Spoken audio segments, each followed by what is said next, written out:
A marriage without love, a ranch without mercy, a woman with nothing left to lose.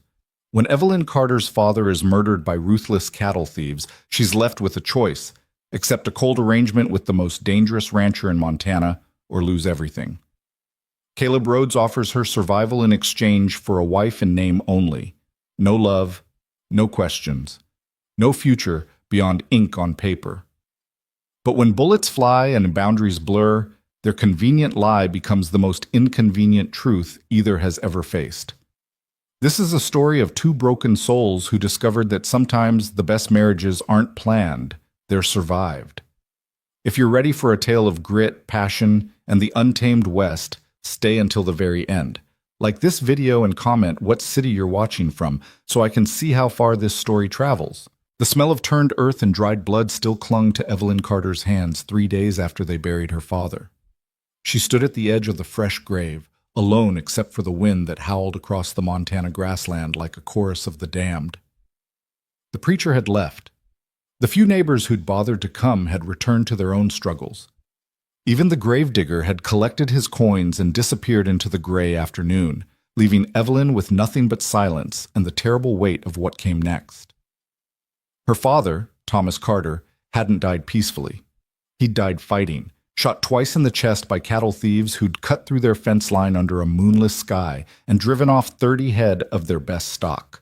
The sheriff had found him at dawn, face down in the mud near the north pasture, his rifle still clutched in his stiffening fingers. "Rustler's been getting bolder," Sheriff Mackey had told her, hat in hand, eyes avoiding hers. "Your daddy fought back. Probably saved the rest of your herd, Miss Carter. That counts for something." It counted for nothing. Not to the bank. Not to the drought that had already weakened their stock. Not to the fact that Evelyn Carter, at 20 years old, was now entirely alone in a territory that chewed up strong men and spit out their bones. She turned from the grave and walked back toward the house, a small, weathered structure that had seemed so much larger when her mother was alive, when laughter had filled the rooms instead of echoes. Now it felt like a coffin itself, cramped and airless. Inside, the kitchen table was covered with papers, bills, notices, demands. She'd spent the last 2 nights reading them by candlelight until her eyes burned and the words blurred together into one long sentence of doom. The ranch was drowning in debt. Her father had borrowed heavily to buy breeding stock 2 years ago, betting on good rainfall and fair prices. He'd gotten neither. The drought had been merciless, and the market had collapsed. Now the bank held notes on everything: the land, the house, what remained of the cattle. Payment was due in 6 weeks. 6 weeks to come up with $12,200. She might as well have needed the moon.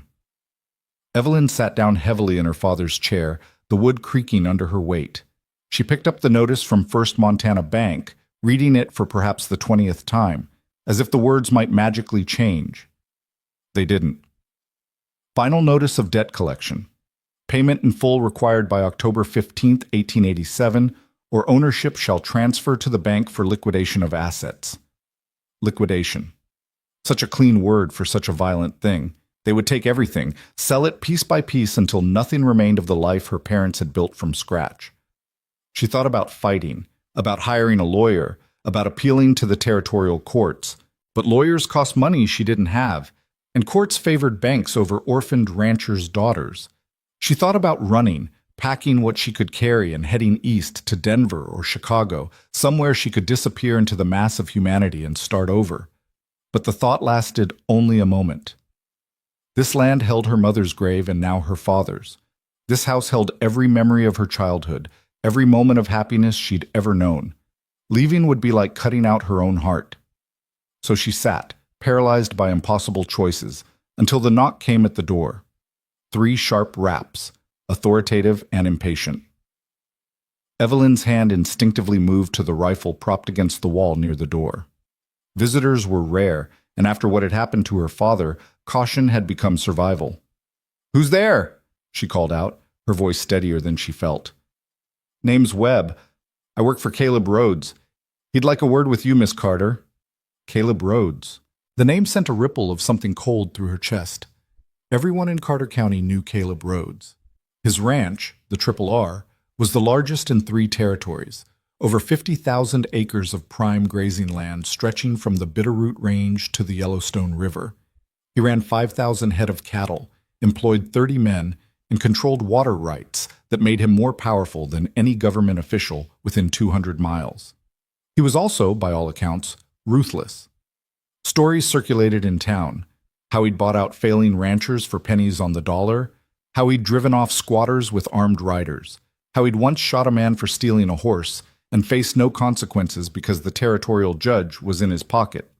Some said he'd killed men during the range wars in Wyoming before coming to Montana.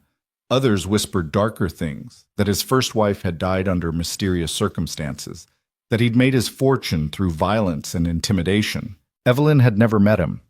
Men like Caleb Rhodes didn't associate with small ranchers barely scraping by. So why was he here now? She opened the door slowly, keeping the rifle within reach.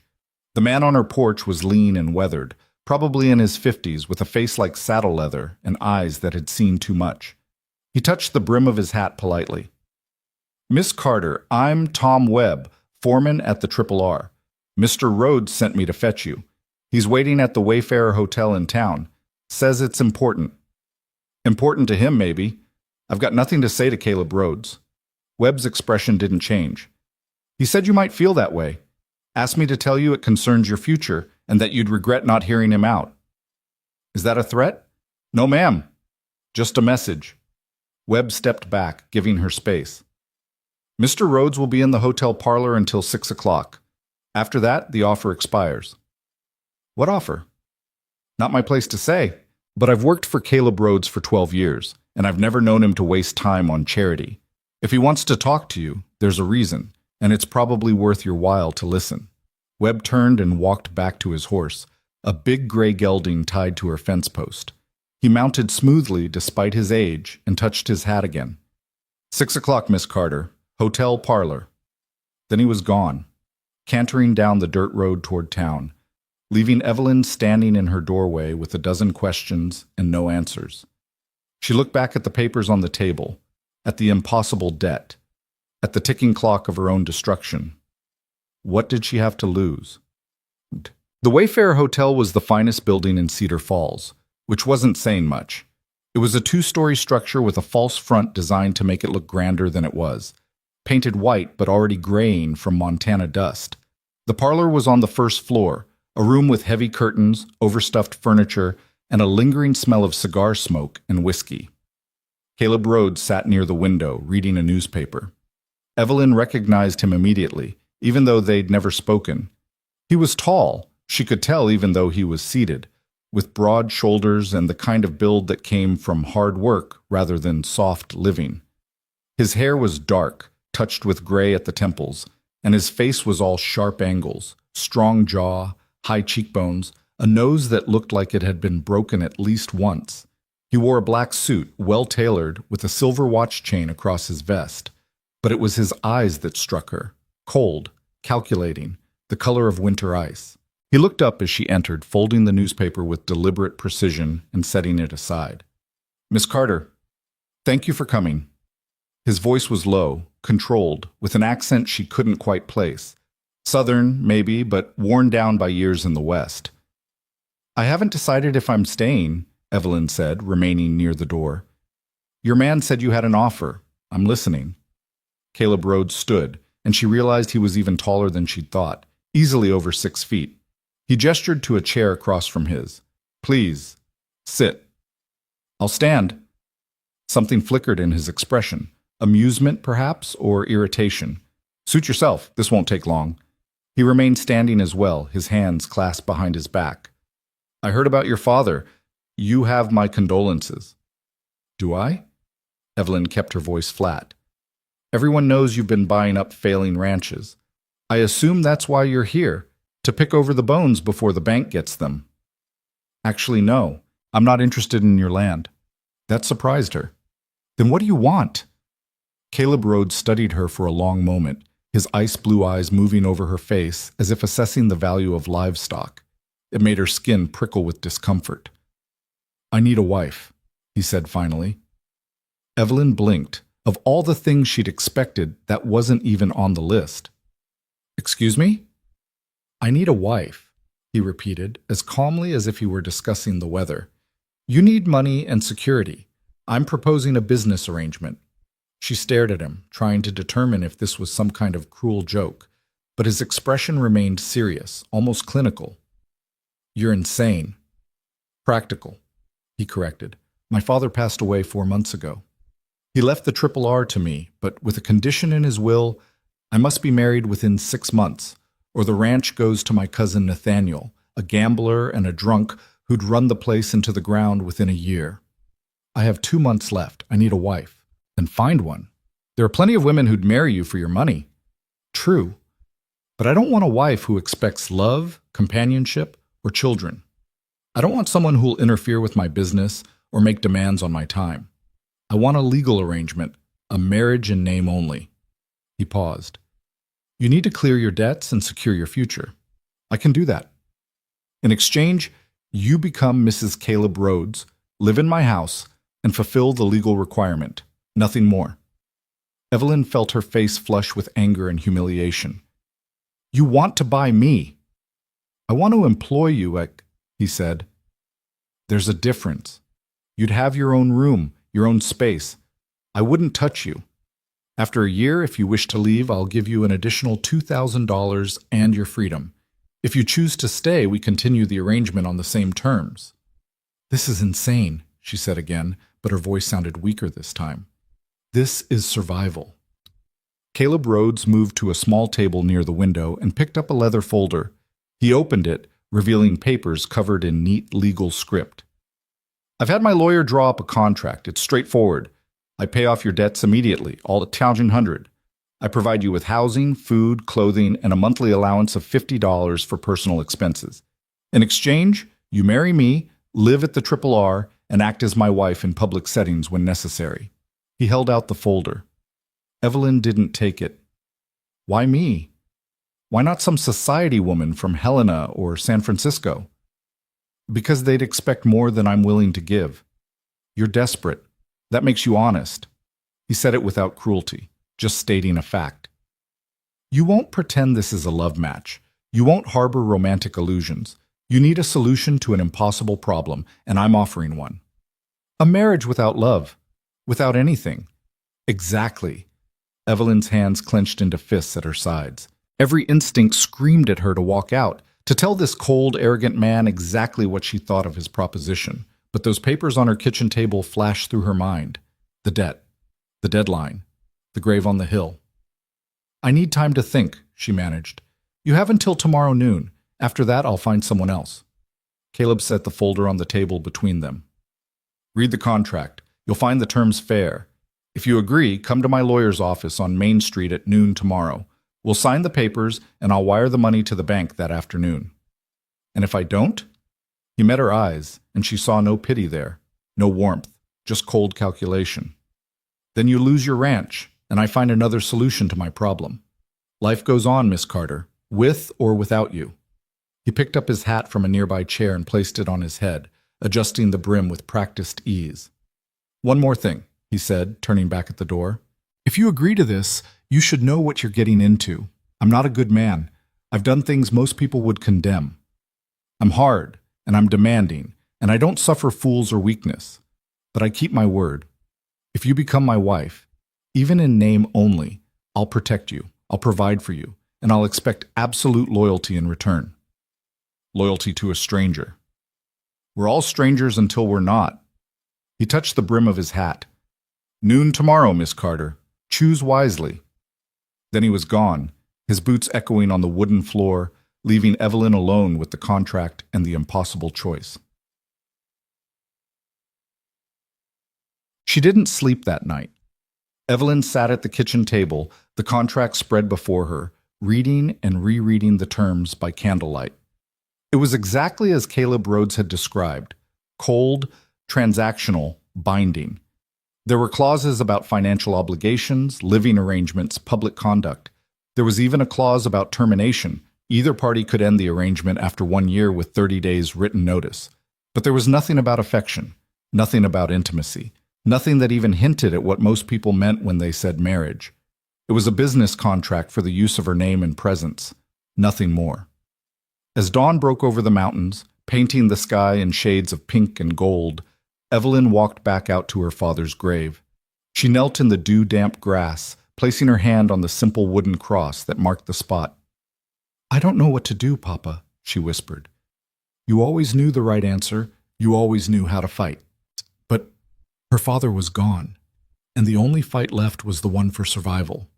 She thought about her mother, who died of fever when Evelyn was 12. She thought about the dreams they'd all shared, of building something lasting, of creating a legacy. She thought about what her father would say if he knew she was considering selling herself into a loveless arrangement with a man she didn't know. But she also thought about what he'd say if she gave up without fighting, if she let everything they'd built slip away because she was too proud to make a hard choice. Her father had been practical above all else. He'd done what needed doing, even when it hurt. Maybe this was what needed doing now. Evelyn stood, brushing grass from her skirt. She walked back to the house, washed her face in cold water from the basin, and changed into her only good dress, a simple gray wool that had been her mother's, altered to fit her slimmer frame. She looked at herself in the small mirror above the washstand. She'd never been beautiful. Her face was too angular, her features too strong. Her hair was dark brown, almost black, and her eyes were an unremarkable hazel. She was tall for a woman, nearly 5'8", with a build more suited to ranch work than parlors and tea parties. She looked like what she was, a working woman, hardened by sun and loss. Was this really what Caleb Rhodes wanted? A wife who looked like she'd spent her life fighting Montana weather? But he'd been clear. He didn't want a society woman. He wanted someone desperate enough to accept his terms without illusion. She picked up the contract, folded it carefully, and placed it in her pocket. It was just past 9 in the morning. The lawyer's office wouldn't open until 10, but she could wait. The bank opened at the same time. She'd go there first, confirm the exact amount of the debt, make sure Caleb Rhodes wasn't somehow lying about what he'd pay. Not that she thought he was. A man like that didn't need to lie. He had enough power to simply take what he wanted. The fact that he was offering her anything at all was more than most would. The lawyer's office was a narrow room above the general store, accessed by an external staircase that creaked ominously with each step. A painted sign on the door read, "James Warner, Attorney at Law." Evelyn stood outside that door for a full minute before she could make herself knock. When she did, a voice called out immediately, "Come in."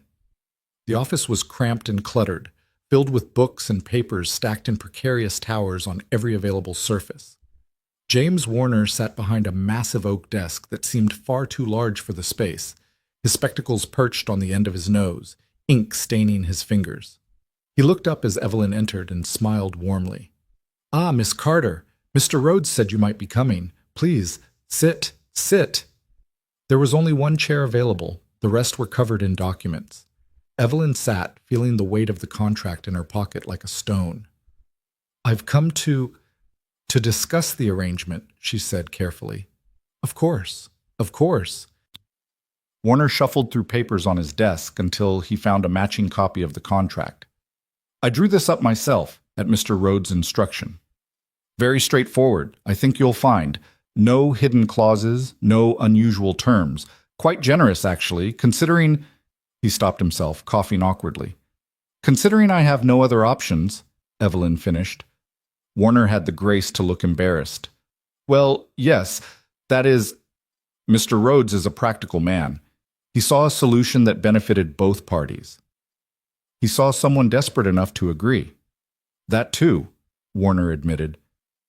"But, Miss Carter, if I may speak frankly, and this is not legal advice, you understand, just one human being to another, you could do far worse. Mr. Rhodes is hard, certainly. Ruthless in business, absolutely. But he's honest. If he says he'll pay your debts, he will. If he says he'll provide for you, he will. And if he says he won't make demands of a personal nature, well, I've known Caleb Rhodes for 8 years, and I've never known him to break his word." Evelyn pulled the contract from her pocket and laid it on the desk between them. "I went to the bank this morning. The debt is $1,247, not $1,200.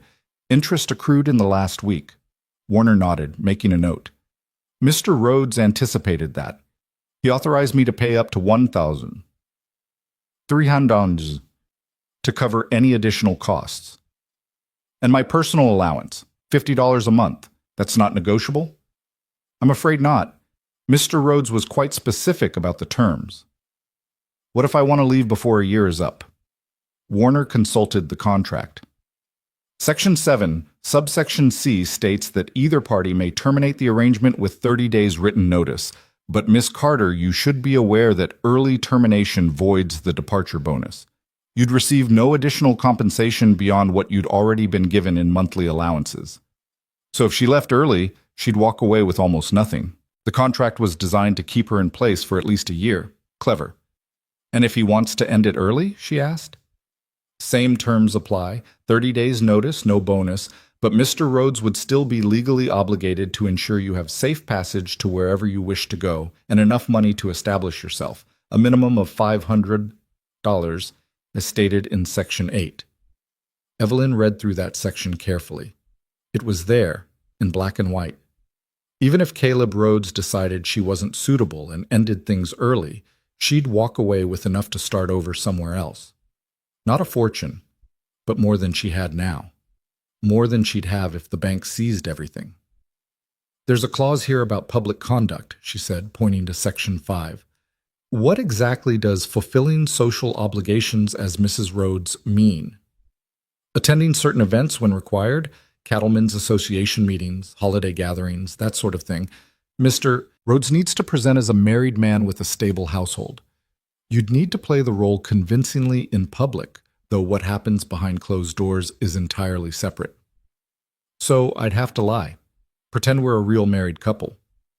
You'd have to maintain appearances, Warner corrected gently. As many married couples do, I might add. Evelyn sat back, feeling the weight of it all pressing down on her shoulders. This wasn't just a contract, it was a complete reconstruction of her life. She'd become someone else. Mrs. Caleb Rhodes, wife to a powerful rancher, living in a house that wasn't hers, playing a role she'd never wanted. But the alternative was losing everything and facing a world that had no place for a penniless woman with no family and no prospects. If I sign this, she said slowly, what happens next? Mr. Rhodes has arranged for a private ceremony tomorrow morning at 10 o'clock. Judge Harrison will officiate. He's a friend of Mr. Rhodes and has agreed to handle the matter discreetly. After the ceremony, you'll move to the Triple R. Your belongings will be transported at Mr. Rhodes' expense. The bank will be paid in full by close of business tomorrow. Tomorrow? Less than 24 hours to leave behind everything she'd known.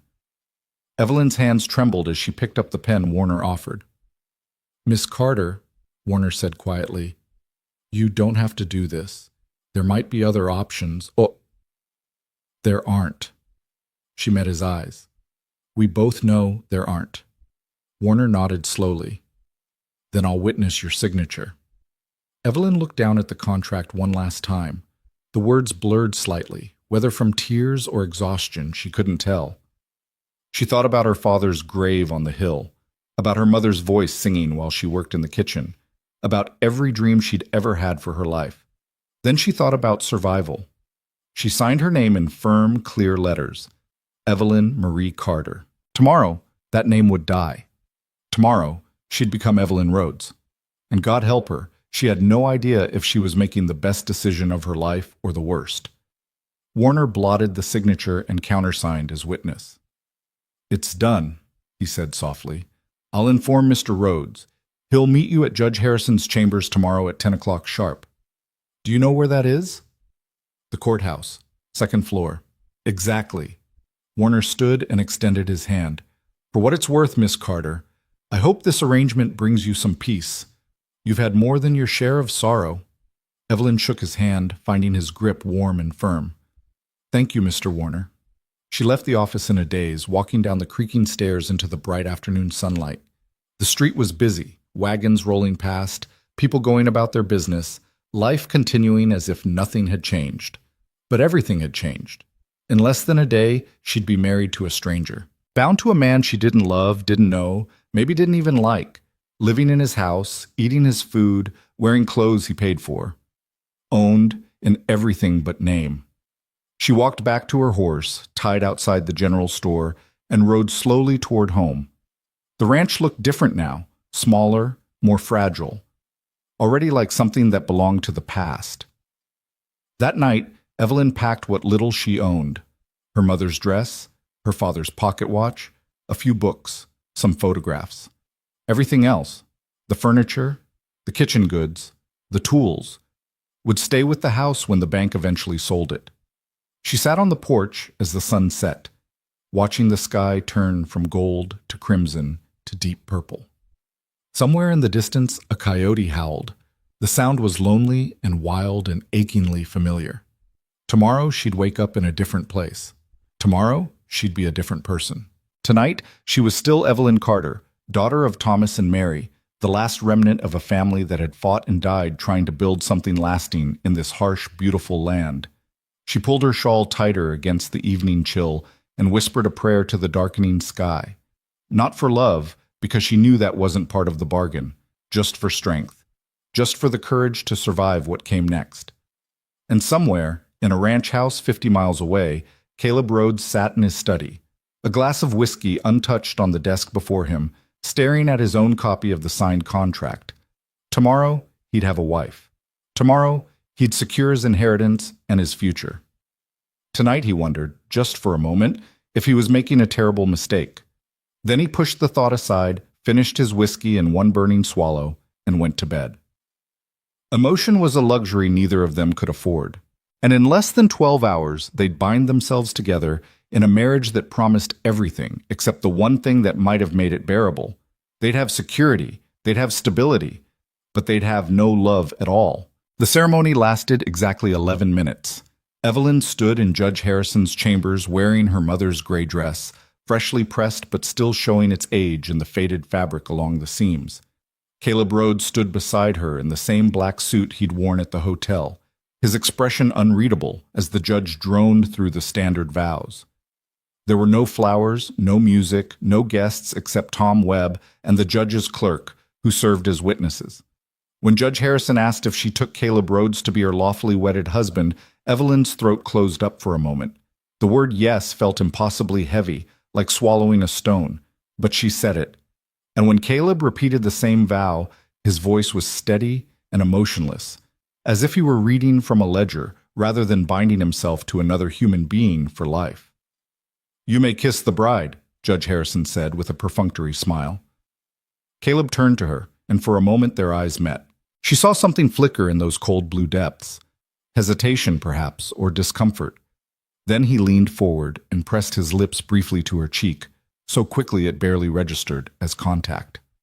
"Congratulations," the judge said, shaking Caleb's hand. "Mrs. Rhodes, welcome to the family."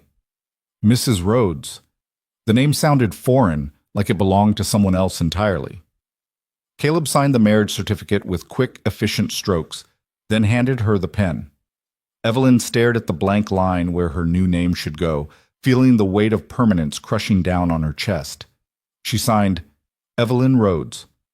Her hand shook only slightly. "I've wired the bank," Caleb said as they descended the courthouse steps into the morning sunlight. "Your debts are cleared. Webb will handle transporting your belongings to the ranch this afternoon." "Thank you," Evelyn managed, though the words felt hollow. "The wagon's waiting." Caleb gestured to a large covered wagon hitched to 4 horses. The driver sat on the bench, reins in hand, looking studiously at nothing in particular. "It's a 5-hour drive to the Triple R. We should leave now if we want to arrive before dark." 5 hours in a wagon with a man she'd just married. 5 hours of silence or awkward conversation or whatever passed for communication between two people bound together by contract rather than affection. Evelyn climbed into the wagon without waiting for assistance. Caleb followed, settling onto the bench across from her with the same careful distance he'd maintained since they'd met. He rapped twice on the wagon wall, and the driver clicked to the horses. They rolled out of Cedar Falls in silence. The landscape changed as they traveled north and west, the rolling grassland giving way to rougher country dotted with pine and juniper. Mountains rose in the distance, their peaks still dusted with early snow despite it being only October. The air grew cooler, sharper, carrying the scent of sage and water. Caleb spent most of the journey looking out the wagon's opening, his profile hard against the landscape. Evelyn studied him when she thought he wasn't paying attention. The strong line of his jaw, the slight crook in his nose where it had been broken. the way his hands rested on his knees with a kind of controlled stillness that suggested a man always ready for violence. "You'll have the east bedroom," he said suddenly, breaking 2 hours of silence. "It's the largest guest room with windows facing the sunrise. There's a lock on the door if you want privacy. And your room?" "West side of the house. We won't disturb each other." Separate wings. Maximum distance. The arrangement made clear in architecture. "What should I call you?" Evelyn asked.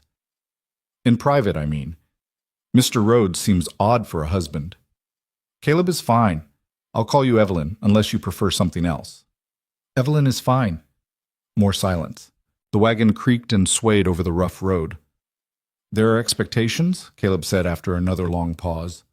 "My ranch hands don't need to know the details of our arrangement, but they do need to see a united front. You'll take meals in the main house with me when I'm home. If anyone asks about our marriage, we met through mutual acquaintances and found we were well suited. Keep it simple. No details." "You want me to lie?" "I want you to maintain the illusion we agreed to." His tone remained neutral, neither harsh nor kind. "In public, we're a married couple. In private, we're business partners. The lines are clear. And if someone asks questions I can't answer, about your past, your family, I know nothing about you." Caleb reached into his coat and pulled out a folded paper, handing it to her. "I had this prepared. Basic information, where I was born, how long I've owned the Triple R, names of my immediate family. Memorize it. Most people won't ask, but if they do, you'll have answers." Evelyn unfolded the paper and read the neat printed lines. Caleb William Rhodes, born 1855, Virginia. Moved west 1876. Purchased Triple R Ranch 1879. Father, Robert Rhodes, deceased. Mother, Catherine Rhodes, deceased. One cousin, Nathaniel Rhodes, current location unknown. That was it. 29 years of life reduced to 5 sentences. No mention of his first wife, no details about how he'd acquired the money to buy 50,000 acres, nothing about the rumors of violence and ruthlessness that followed his name. "This doesn't tell me anything real," she said. "It tells you everything you need to know for public consumption." Caleb looked at her directly. "My past is my own business, Evelyn. I'm not looking for intimacy or confession. I'm looking for discretion. Can you provide that?" She folded the paper and tucked it into her pocket. "Yes." "Good." He went back to staring out at the landscape, and Evelyn found herself wondering what kind of man reduced his entire existence to 5 sentences. What kind of life left so little worth remembering, or so much worth hiding? The Triple R came into view just as the sun began its descent toward the mountains. Evelyn had expected something large, but the reality still took her breath away. The main house was enormous, 2 stories of whitewashed wood with a wide wraparound porch and green shutters on every window. Behind it stretched barn after barn, corrals filled with horses, fields of grazing cattle that seemed to extend to the horizon. She counted at least 15 separate buildings, plus what looked like a bunkhouse large enough to house an army. 32 men work here full-time, Caleb said, following her gaze. Another dozen seasonal hands during branding and drive. Webb runs the day-to-day operations. You won't need to interact with the men much, but they'll respect you as my wife. If anyone gives you trouble, tell Webb. He'll handle it. The wagon rolled to a stop in front of the main house. A woman appeared on the porch, older, perhaps 60, with steel-gray hair pulled back in a tight bun and a face that looked like it had never smiled in its life.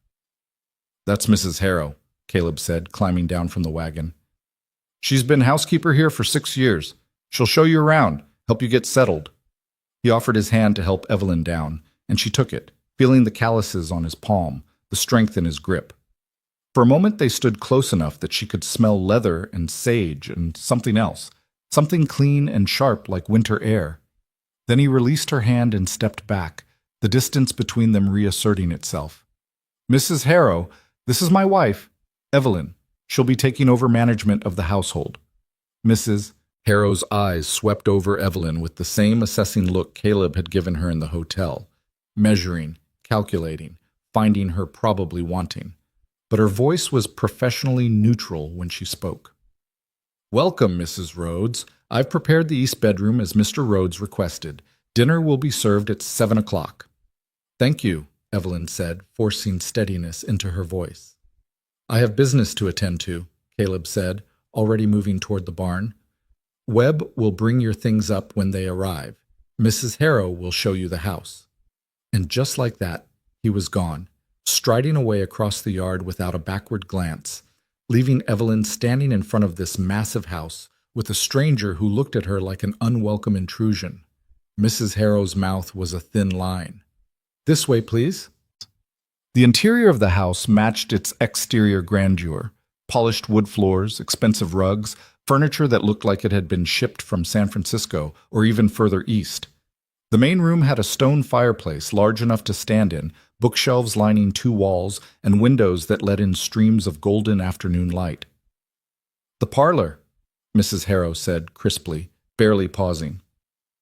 Mr. Rhodes rarely uses it. Dining room is through here, kitchen beyond that.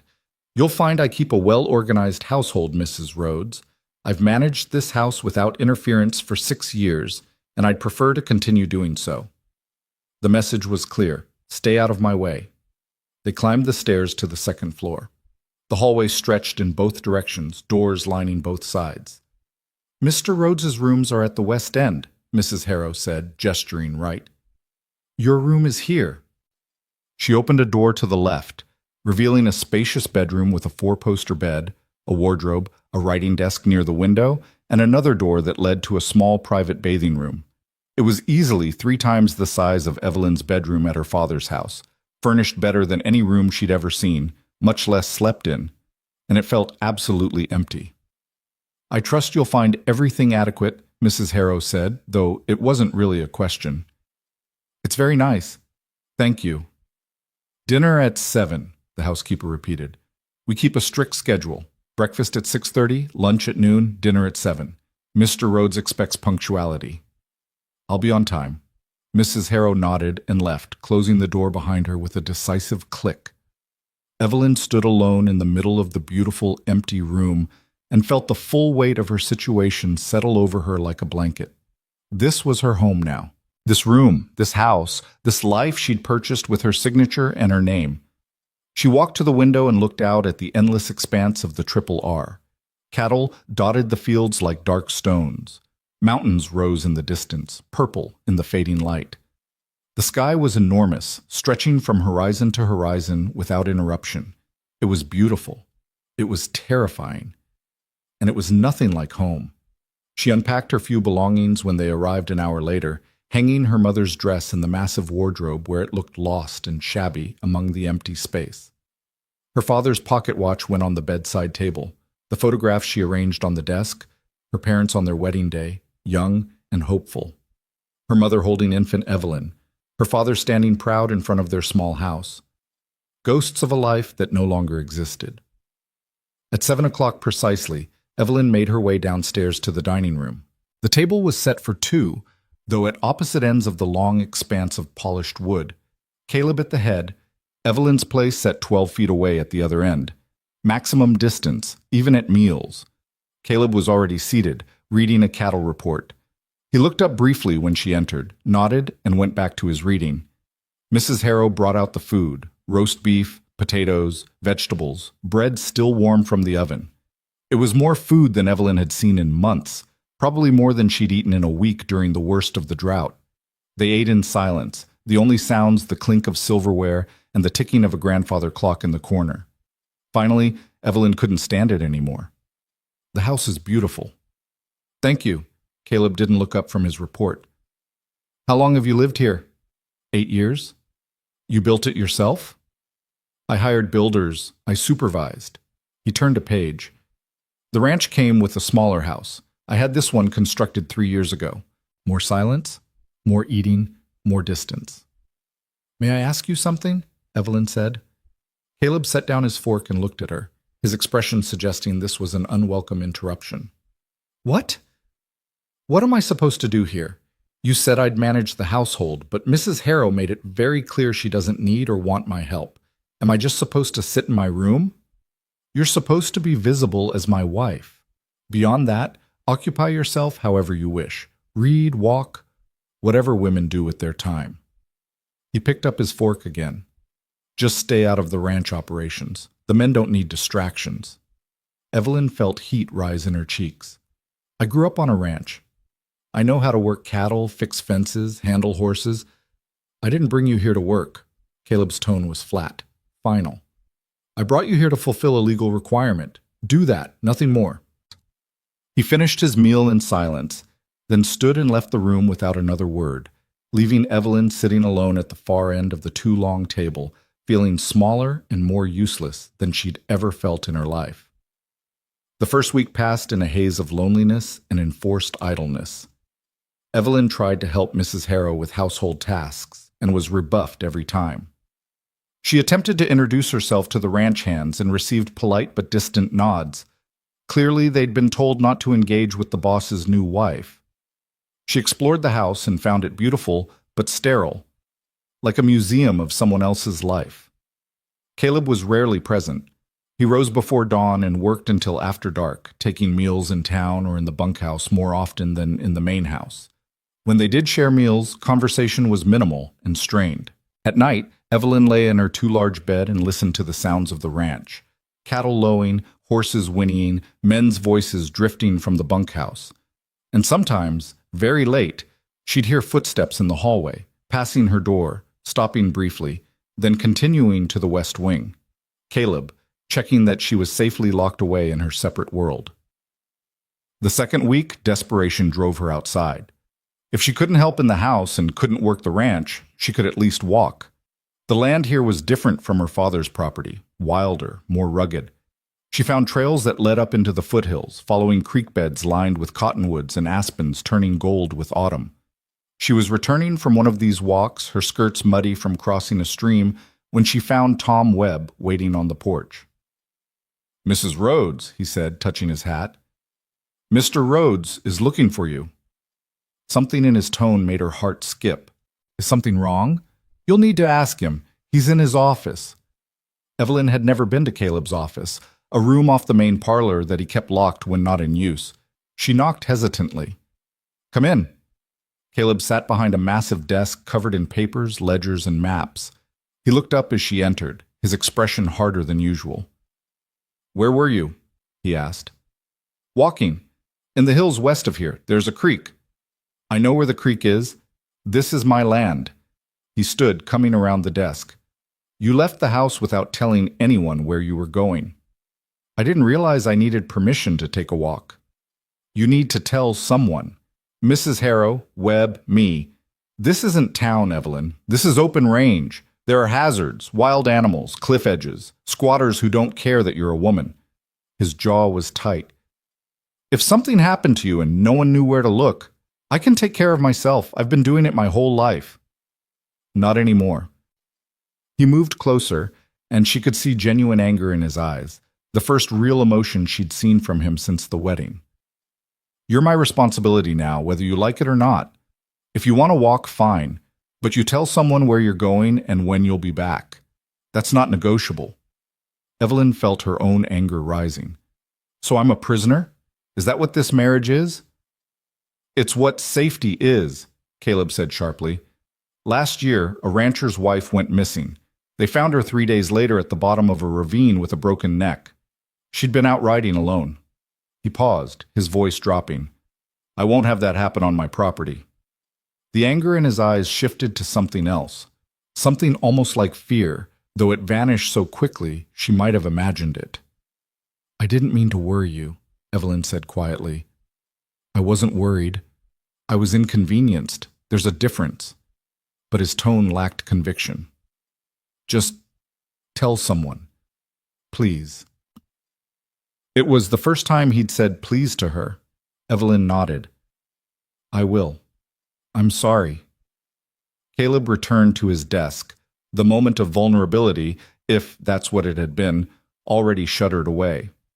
"Was there anything else?" "Actually, yes. I'd like to write to my father's lawyer. There are some personal effects I need to retrieve from the house before it's sold. I'll have Webb arrange it. Make a list." "Thank you." She turned to leave, but his voice stopped her at the door. "Evelyn." She looked back. Caleb was staring at his desk, not meeting her eyes. The ranch can be dangerous, even for people who know what they're doing. I'd appreciate it if you'd be careful." It wasn't an apology, it wasn't affection, but it was the closest thing to concern he'd shown since she'd arrived. "I will," she said. "I promise." The third week brought the first real cold, a frost that turned the grass silver in the mornings and left ice on the water troughs. Evelyn woke one morning to find a heavy coat laid across the chair in her room, thick wool, lined with fur, sized perfectly for her. At breakfast, one of the rare meals Caleb was present for, she asked about it. "It gets cold here," he said without looking up from his newspaper. "You'll need proper clothes. Mrs. Harrow has measurements. She'll arrange for more." "Thank you, but I have money, my allowance. I can pay for my own clothes." "Use your allowance for personal items. Necessities come from the household budget." He turned a page. "That's how it works here." Evelyn studied him over her coffee cup. He sat rigid in his chair, shoulders squared, jaw tight, a man perpetually braced for attack. She wondered what had made him this way. What had happened to turn him into someone who measured out kindness in such careful, grudging portions? But asking would violate the unspoken rules of their arrangement. No intimacy, no personal questions, no crossing the lines they'd drawn. The fourth week, everything changed. Caleb was working on the roof of the main barn, replacing shingles damaged in a recent windstorm.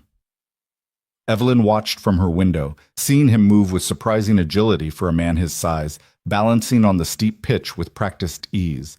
She was reading in the parlor when she heard the shout, then running footsteps, voices raised in alarm. Evelyn dropped her book and ran outside to find men clustering around the barn. Tom Webb was on the roof, kneeling beside a figure that lay crumpled and still. "Caleb." "What happened?" Evelyn ran toward the barn. "He slipped," one of the hands called down. "Fell about 15 feet, landed hard." "Is he conscious?" "Barely. Webb says not to move him till we know what's broken." Evelyn's mind raced through possibilities. Broken back, internal injuries, head trauma. They were hours from any doctor, and moving him wrong could kill him. "I'm coming up," she said, grabbing the ladder. "Ma'am, you shouldn't. I've handled injured men before. Move." She climbed quickly, her skirts hampering her movement, but adrenaline overriding caution. On the roof, Webb had already assessed Caleb's condition. "Conscious but dazed," Webb said. "Right leg's definitely broken. You can see the angle. Might have cracked some ribs. Hard to tell about internal bleeding." Caleb's face was pale, his breathing shallow. His eyes found Evelyn's as she knelt beside him.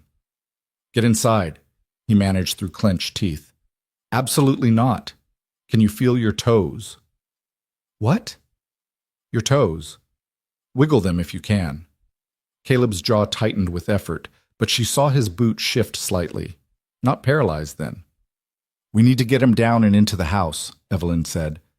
"Webb, can you splint that leg here before we move him?" "Already on it, ma'am." They worked quickly, binding Caleb's broken leg with boards from the roof and strips torn from someone's shirt.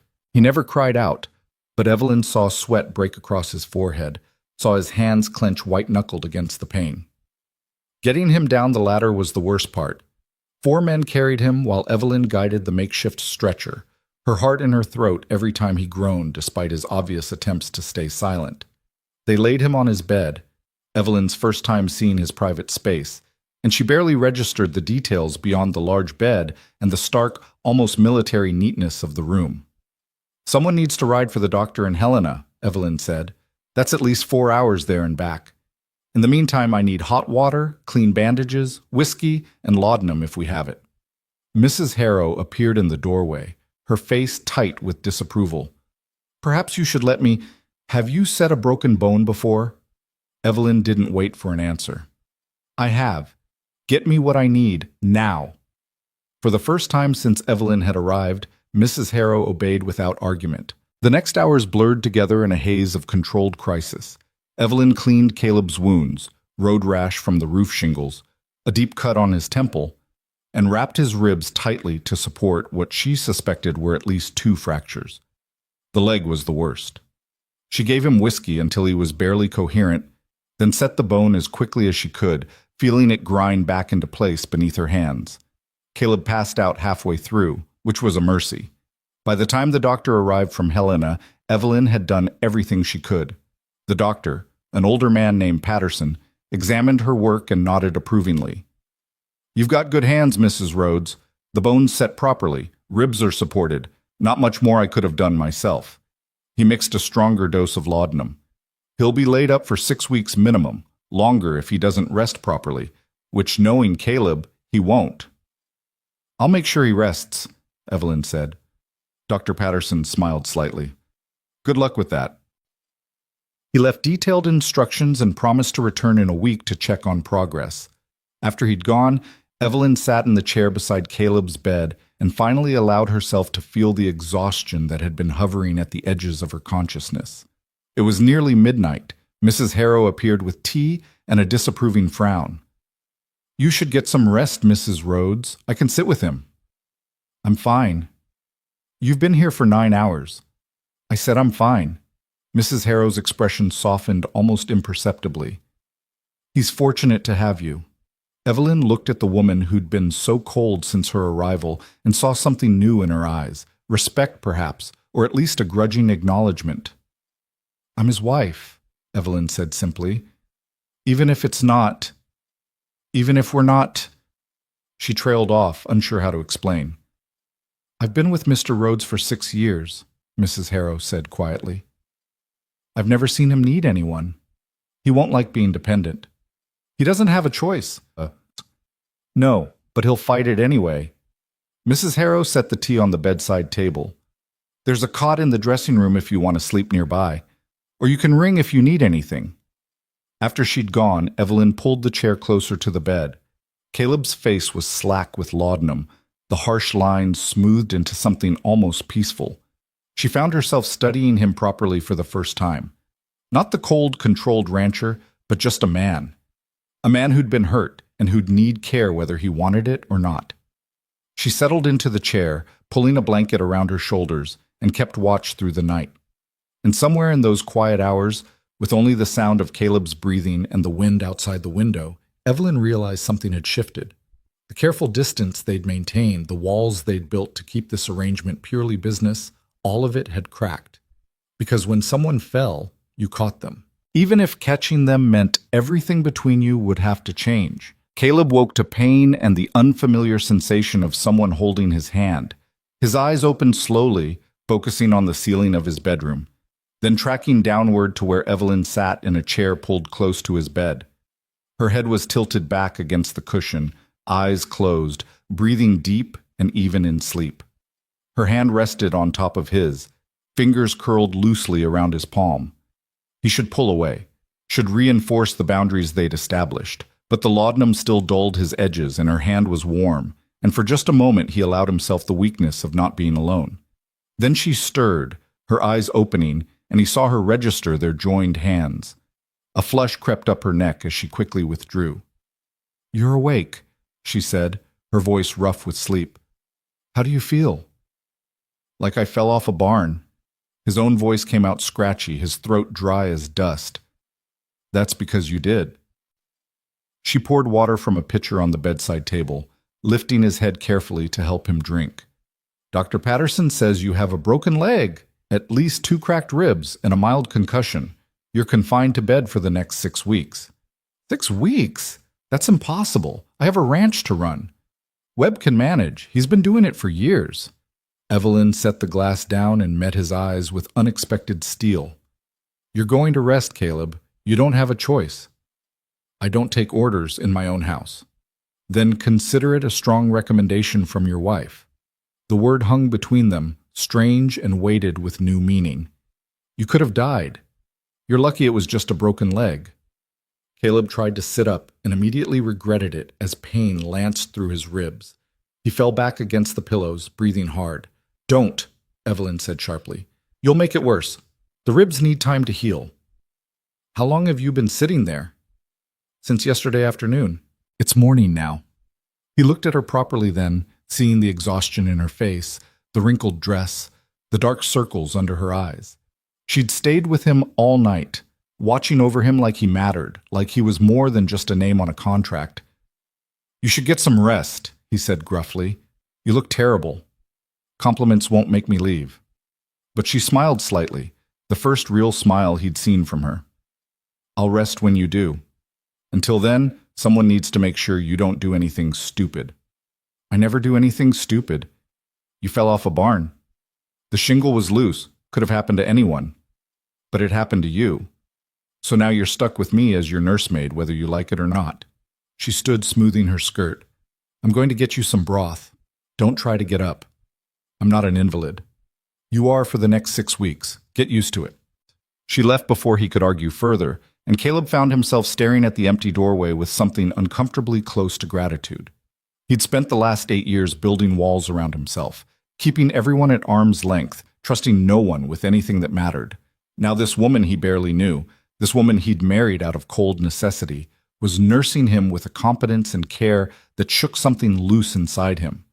He didn't like it. Didn't like being vulnerable, being dependent, being seen without the armor of strength and control he'd spent so long constructing. But she'd set his leg without flinching. She'd stayed by his bed all night. She'd looked at him with genuine concern rather than the calculation or fear he usually saw in people's eyes. And when she'd held his hand, even in sleep, it had felt like something he'd been missing without knowing it. The realization terrified him. The first week of Caleb's convalescence was a war of wills. He insisted he could manage on his own. Evelyn ignored him and brought meals, changed bandages, and monitored his temperature for signs of infection with the calm efficiency of someone who'd done this before. He tried to work from bed, demanding ledgers and reports. She allowed him 2 hours a day and not a minute more, citing doctor's orders. He attempted to get up and walk. She physically blocked the door and threatened to have Webb tie him to the bed frame. "You're the most stubborn patient I've ever had," she said on the 4th day, adjusting the pillows behind his back so he could sit up without straining his ribs. "And you're the most tyrannical nurse." "Good. Then we understand each other." She handed him a bowl of stew. "Eat. You've lost weight." "I've been lying in bed for 4 days. Of course I've lost weight." "You've been lying in bed refusing to eat properly because you're sulking like a child." Her tone was matter-of-fact, without heat. "Now eat, or I'll feed you myself." Caleb glared at her, but took the bowl. The stew was good, rich and hearty, with vegetables and beef and thick gravy. Mrs. Harrow's cooking, but he suspected Evelyn had supervised the preparation, making sure it was something he'd actually eat. "Where did you learn to set bones?" he asked, surprising himself with the question. They'd maintained careful silence on personal topics, but the forced proximity was eroding his discipline. "My mother. She was a midwife before she married my father, helped with injuries all over Carter County. When she got sick, I took over some of her duties." Evelyn sat in her customary chair, hands folded in her lap. "I've set broken arms, stitched wounds, delivered 3 babies. You were actually one of the easier cases." "Easier?" He raised an eyebrow. "I fell 15 feet. "Yes, but you stayed conscious and didn't fight me. Last summer I had to set a rancher's arm after his horse threw him, and he punched me with the good arm halfway through, broke my nose." Caleb stared at her. "Someone hit you?" He was in pain and not thinking clearly. "I didn't take it personally." She touched her nose self-consciously. "It healed fine, mostly. There's a small bump now, but you can barely see it." He looked at her nose, straight, unremarkable, and felt an irrational surge of anger at a man he'd never met for hurting her, even accidentally. The feeling was so foreign, so unexpected, that he had to look away. "You're good at this," he said gruffly. "The nursing. Better than most doctors I've met." "Thank you." She seemed genuinely pleased by the compliment. "I actually considered becoming a real nurse once, but there wasn't money for training, and my father needed help with the ranch." "Do you miss it? The ranch, I mean." Evelyn was quiet for a long moment. "I miss my parents. I miss feeling useful. The ranch itself." She shook her head. "It was dying long before my father was killed. The drought had already broken us. I think part of him was relieved when it ended, even though the ending was violent. At least he didn't have to watch everything he'd built crumble to dust." The honesty in her voice cut through Caleb's defenses. He'd assumed she resented the arrangement, resented him for forcing her into this bloodless marriage. But sitting here in the lamplight, speaking quietly about loss and survival, he saw her differently. Not as an acquisition or a legal necessity, but as a person who'd suffered and endured and kept fighting anyway. "I'm sorry," he said. "About your father. About the circumstances that brought you here." "Are you?" She looked at him directly. "You needed a wife. I needed money. We both got what we needed. That's how you framed it." "I did. And I meant it." He set the empty bowl aside. "But I didn't consider what it would cost you, what you'd be giving up." "I gave up nothing. I had nothing left to give up except my name. And honestly, Evelyn Rhodes sounds better than Evelyn Carter ever did." She smiled, but it didn't reach her eyes. "This house is bigger than anything I ever lived in. I have more food than I can eat, more clothes than I need, more money than I've ever had. By any measure, I improved my situation." "Then why do you look so sad when you say it?" The question seemed to catch her off guard. Her composure cracked slightly, and he saw the truth beneath the careful words. "Because having everything and belonging nowhere feels lonelier than having nothing and belonging somewhere," she said quietly. "But that's not your fault. You were honest about what this was. I accepted the terms." Caleb felt something twist in his chest. Guilt, maybe, or regret. He'd been so focused on solving his own problem that he hadn't considered hers beyond the immediate financial crisis. He'd given her security but taken away purpose, given her comfort but not connection. "You belong here," he heard himself say. "You're my wife. That means something, even if we didn't marry for love." "Does it? What does it mean, Caleb?" She leaned forward, her eyes searching his face. "I'm not asking you to change our arrangement. I'm just trying to understand what I am to you. Employee? Obligation? Stranger living in your house?" He wanted to say stranger. It would be easier, cleaner. But after watching her care for him with such competence and patience, after seeing her strength and her sadness, after feeling her hand in his and realizing how long it had been since anyone had touched him with kindness, he couldn't make himself say it. "I don't know," he admitted. "I didn't expect this."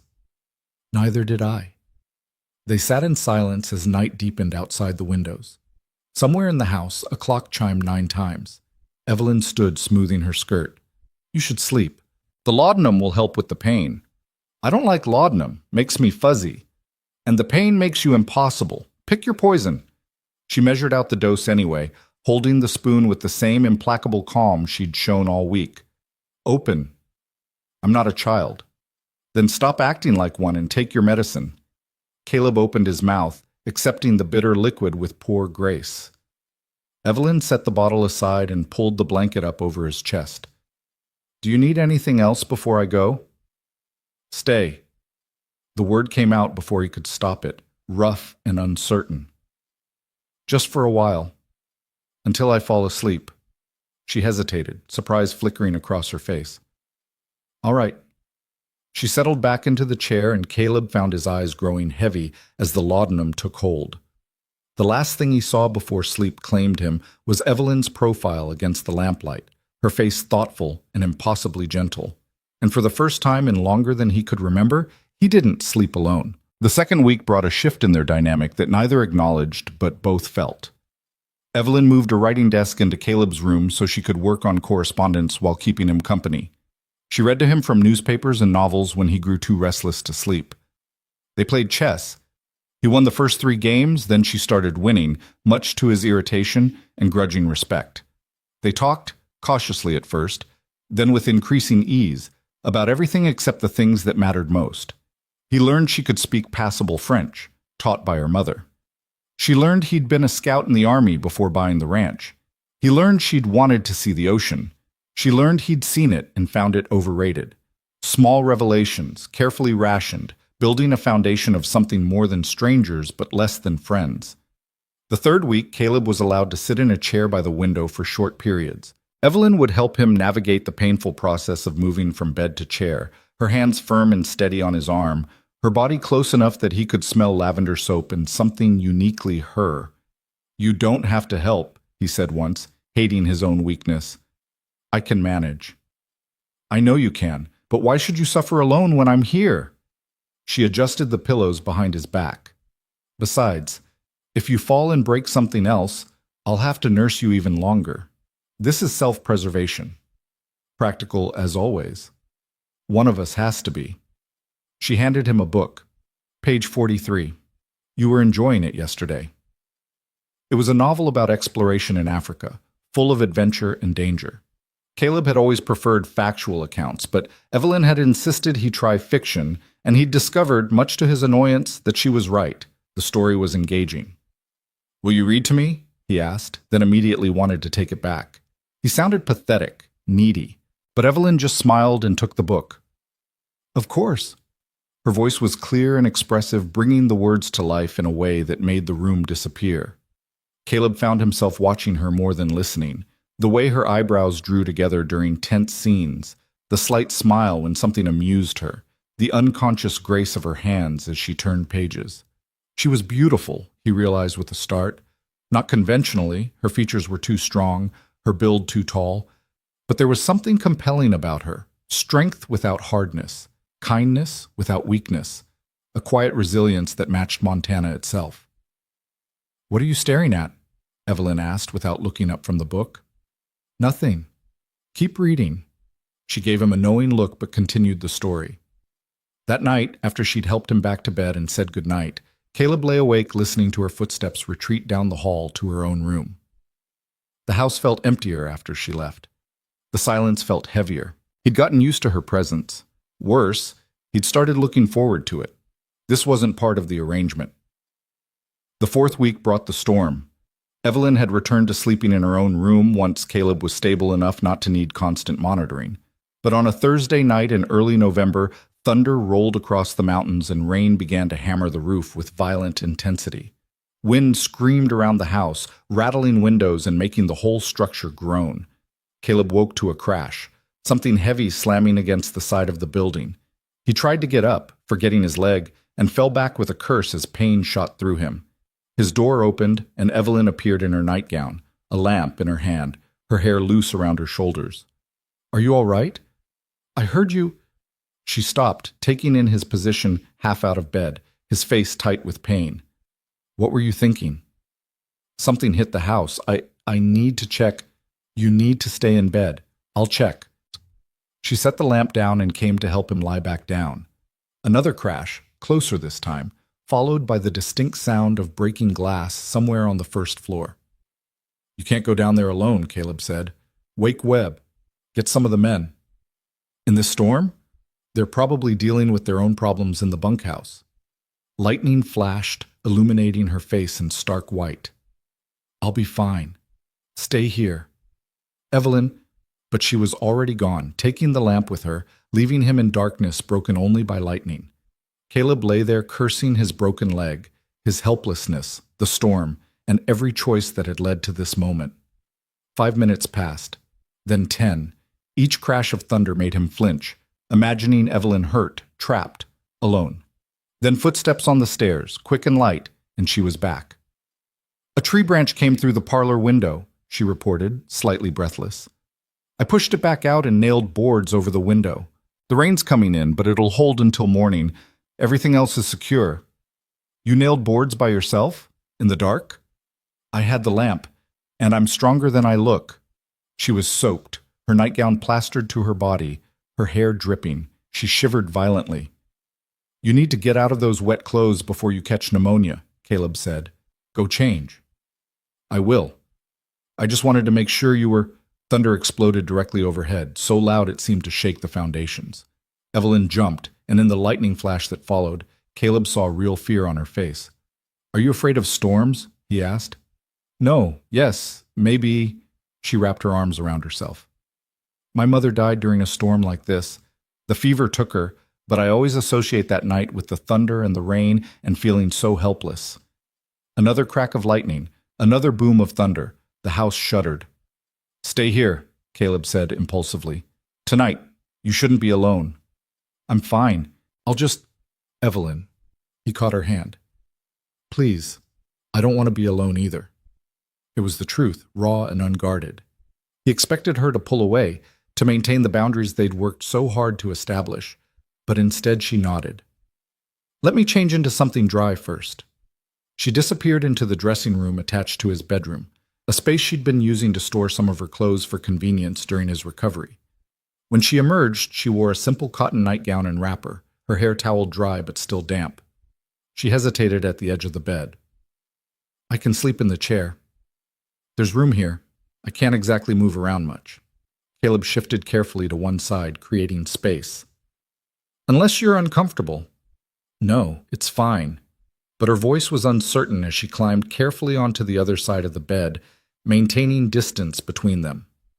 They lay in darkness, listening to the storm rage outside. Lightning painted shadows across the ceiling. Thunder rolled like artillery fire, and slowly, incrementally, the space between them closed. Caleb felt her hand brush his under the covers, felt her warmth seeping across the divide. He should move away, should reinforce the rules, but the storm seemed to have stripped away all his carefully constructed defenses, leaving only the truth. He was tired of being alone. "Caleb?" Evelyn's voice was soft in the darkness. "Yes?" "Why did you really marry me? I know what you said about your father's will, but there must have been other options, easier options than binding yourself to a stranger." He was quiet for so long she probably thought he wouldn't answer, but the darkness made honesty easier. "My first wife died 8 years ago," he said finally. "Her name was Margaret. We'd been married 6 months. She was pregnant." He felt Evelyn shift, turning toward him, though he couldn't see her face. "What happened?" "Fever. It came on fast, took her in 3 days. The doctor couldn't save her or the baby." The words came hard, dredged up from a place he'd locked away. "I swore I'd never marry again, never let anyone that close. When my father put that clause in his will, I was furious. Felt like he was reaching beyond the grave to control me. But you did it anyway. Because losing the ranch felt like losing everything I'd built after Margaret died. This place, it's the only thing that kept me sane. Work, expansion, building something that couldn't be taken away by fever or fate." He paused. "So yes, I needed a wife, but I needed one who wouldn't expect what I couldn't give. Someone practical. Someone who understood it was business. Someone who wouldn't make you feel," Evelyn said quietly. "Yes." "And now?" Caleb turned his head on the pillow, finding her silhouette in the darkness. "Now I'm not sure what this is anymore." Lightning flashed, and for one brilliant second he saw her face clearly, those hazel eyes reflecting the storm, her expression open and vulnerable in a way it never was during daylight. Then darkness returned, and he felt her hand find his, their fingers intertwining with a rightness that terrified him. "I'm not sure either," she whispered, "but I know I don't want to go back to how it was before. Separate rooms, separate lives, pretending we're nothing to each other." "What do you want?" "I don't know. Something real, something that's ours, not just a contract." Her grip tightened. "Does that scare you?" "Yes. Me too." Thunder rolled overhead, but quieter now, the storm moving east. In the relative silence that followed, Caleb became aware of how close they were, how her shoulder pressed against his, how her breath stirred the air between them. "Evelyn," he said, his voice rough. "Yes?" "I'm going to kiss you. Tell me to stop if you don't want." She kissed him first. It was soft, tentative, nothing like the brief peck they'd exchanged at their wedding. Her lips were warm and tasted like rainwater, and something sweet. Caleb's free hand came up to cup her face, his thumb tracing her cheekbone as he deepened the kiss, years of loneliness and isolation breaking apart under the gentle pressure of her mouth. When they finally pulled apart, both breathing hard, Evelyn laughed softly. That wasn't in the contract. "No," Caleb agreed, his forehead resting against hers. "It wasn't." "Are you sorry?" He should be. Should reinforce the walls, protect himself, protect her from the mess he'd become. But lying there in the darkness with her in his arms, feeling more alive than he had in 8 years, he couldn't bring himself to lie. "No, I'm not sorry." She kissed him again, longer this time, and Caleb let himself fall into it, let himself feel without thinking about consequences or contracts or all the reasons this was dangerous. The storm raged outside, but inside, something warmer had begun to bloom. They fell asleep tangled together, her head on his shoulder, his arm around her waist. And when morning came with pale sunlight streaming through the windows, neither of them moved to separate, both holding on to this fragile new thing they'd created from loneliness and unexpected tenderness. The contract had been about survival. This, whatever this was becoming, was about something infinitely more complicated and far more terrifying.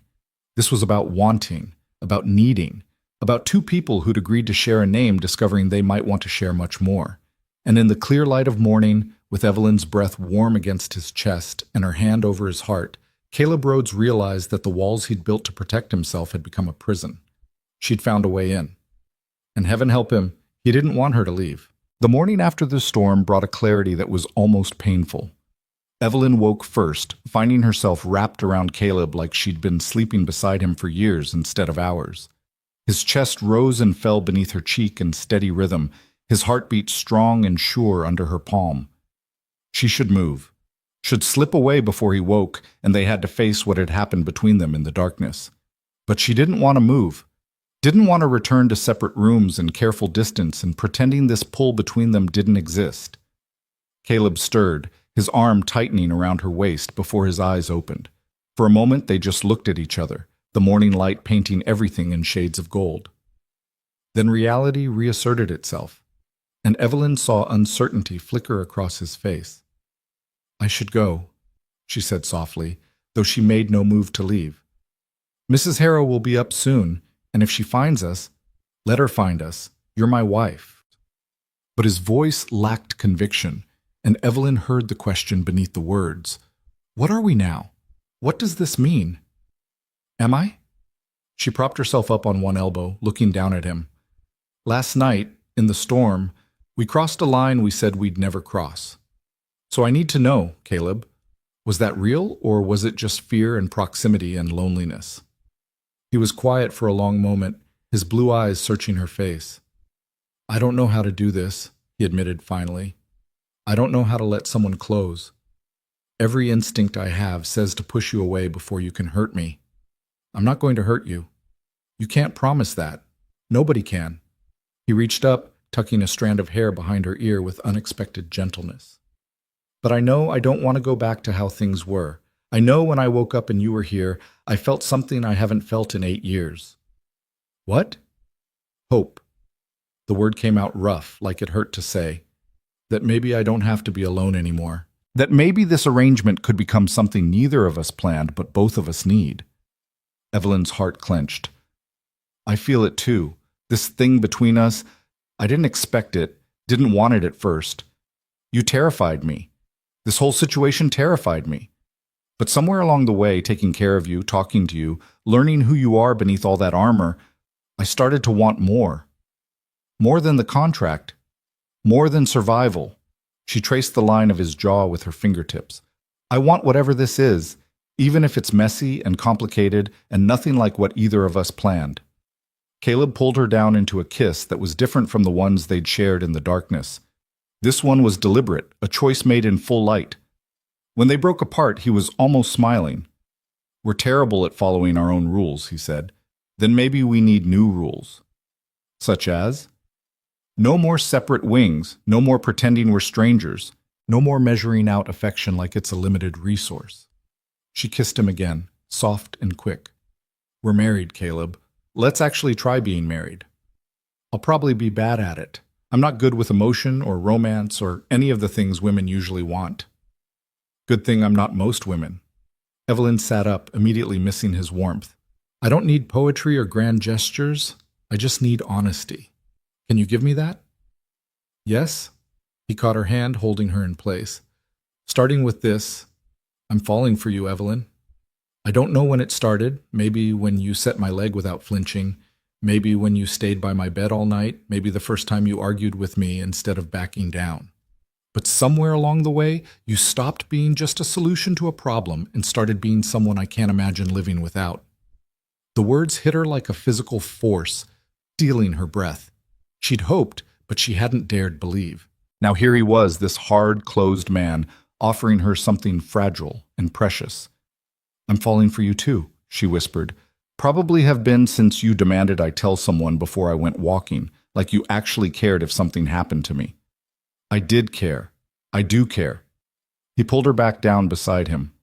which is why what I'm about to tell you is going to be difficult. The shift in his tone sent cold trickling down her spine. What's wrong? Nothing yet, but there's something you need to know about why I really needed to marry so urgently. Caleb's jaw tightened. My cousin Nathaniel, the one who'd inherit if I didn't marry. He's not just a drunk and a gambler. He's dangerous, and he's partnered with someone even worse. Who? Victor Langston. The name meant nothing to Evelyn, but she heard the weight behind it, saw the tension in Caleb's shoulders. Langston owns half of Wyoming and wants the other half, Caleb continued. He's built his empire by destroying anyone who gets in his way, buying out ranchers who can't pay their debts, driving off homesteaders, controlling water rights and railroad access. He's been trying to get the Triple R for 5 years because it controls the best water access in 3 territories. And your cousin is working with him? Nathaniel sold himself to Langston 2 years ago. Gambling debts. Now he's Langston's creature, doing whatever he's told in exchange for Langston covering his losses. Caleb's voice was flat, factual, but Evelyn heard the anger beneath. When my father died, and the will was read, I knew exactly what would happen if Nathaniel inherited. He'd sell the ranch to Langston within a month, take his payoff, and leave 30 families without work and this whole valley under Langston's control. So you married me to stop that. I married you to save the ranch, yes, but Evelyn, he turned to face her fully. Langston isn't going to just accept defeat. He's been quiet these past weeks, but that won't last. Once he realizes I've met the terms of the will and the ranch is legally mine, he'll come for it another way.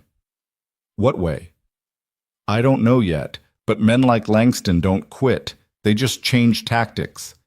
Caleb's hand tightened on hers. Which means you might be in danger. By becoming my wife, you've become a target. Evelyn felt fear spike through her, but she pushed it down. She'd lived through her father's murder, through drought and debt and desperation. She wasn't about to run from some land baron with delusions of empire. Then we face him together, she said firmly. That's what married people do, right? Face problems as a team? I don't want you involved in this. It's my fight. It became my fight the moment I signed that contract, the moment I took your name. She sat up straighter, meeting his eyes with steel in her own. I'm not some delicate flower who needs protecting, Caleb. I grew up on a ranch. I can shoot, I can ride, and I'm not afraid of rich men who think they can take whatever they want. If Langston comes for us, he'll find I'm not easy prey. Something flashed in Caleb's eyes, pride maybe, or desire. You're extraordinary, you know that? I'm practical, there's a difference. But she smiled. Now tell me everything about Langston, his weaknesses, his methods, his connections. If we're going to fight, we fight smart. They spent the next hour with Caleb detailing everything he knew about Victor Langston, his properties, his business practices, his network of corrupt officials and hired guns. Evelyn listened carefully, her mind already working through strategies and possibilities. He'll go for the water rights first, she said when Caleb finished. That's the key to everything else. Without water, the cattle can't survive, and the ranch becomes worthless. Exactly. Which is why I've spent the last 5 years securing every water source on my land, buying up parcels, filing claims, making sure Langston can't cut me off. Caleb shifted in bed, wincing as his ribs protested. But there's one water source I don't fully control. Silver Creek runs through my northern pasture, but it originates on federal land. If Langston can get the government to reroute access, can he do that? With enough money and the right connections? Yes. Caleb's expression was grim. I've been fighting a legal battle over those water rights for 2 years. So far I've held him off, but Langston's patient. He'll keep pushing until he finds a weakness. A knock at the door interrupted them. Mrs. Harrow's voice called through the wood. Mr. Rhodes, Webb needs to speak with you, says it's urgent. Caleb and Evelyn exchanged a look. Nothing good ever came from urgent messages. Send him up, Caleb called back. Mrs. Harrow's footsteps retreated, and a moment later Webb appeared in the doorway. His weathered face was tight with concern, and he barely registered Evelyn's presence in Caleb's bed before speaking. We've got problems, boss. Someone cut the fence on the north pasture last night during the storm. Drove off about 50 head of cattle. 50? Caleb tried to sit up, cursing when pain stopped him. Damn it, Same place as last time? Same section. Clean cut, professional job. They knew exactly what they were doing. Webb glanced at Evelyn, then back to Caleb. And they left something behind. A calling card, you might say. He held out a piece of paper, folded once. Caleb took it, unfolded it, and Evelyn watched his face go hard as stone. "What does it say?" she asked. Caleb handed her the paper without a word.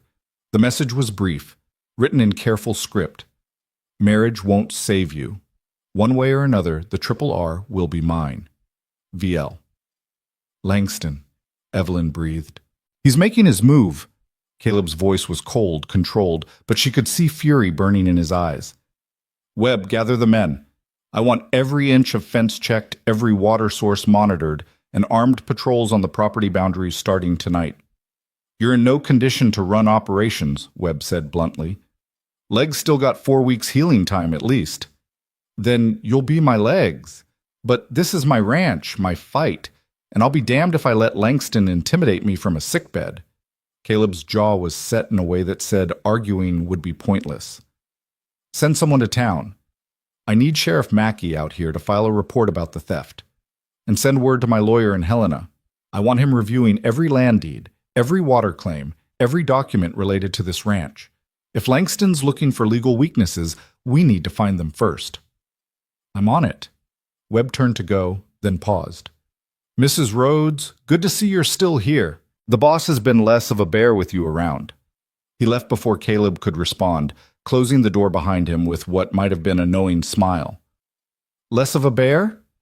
Evelyn raised an eyebrow. "Ignore him. Webb thinks he's funny."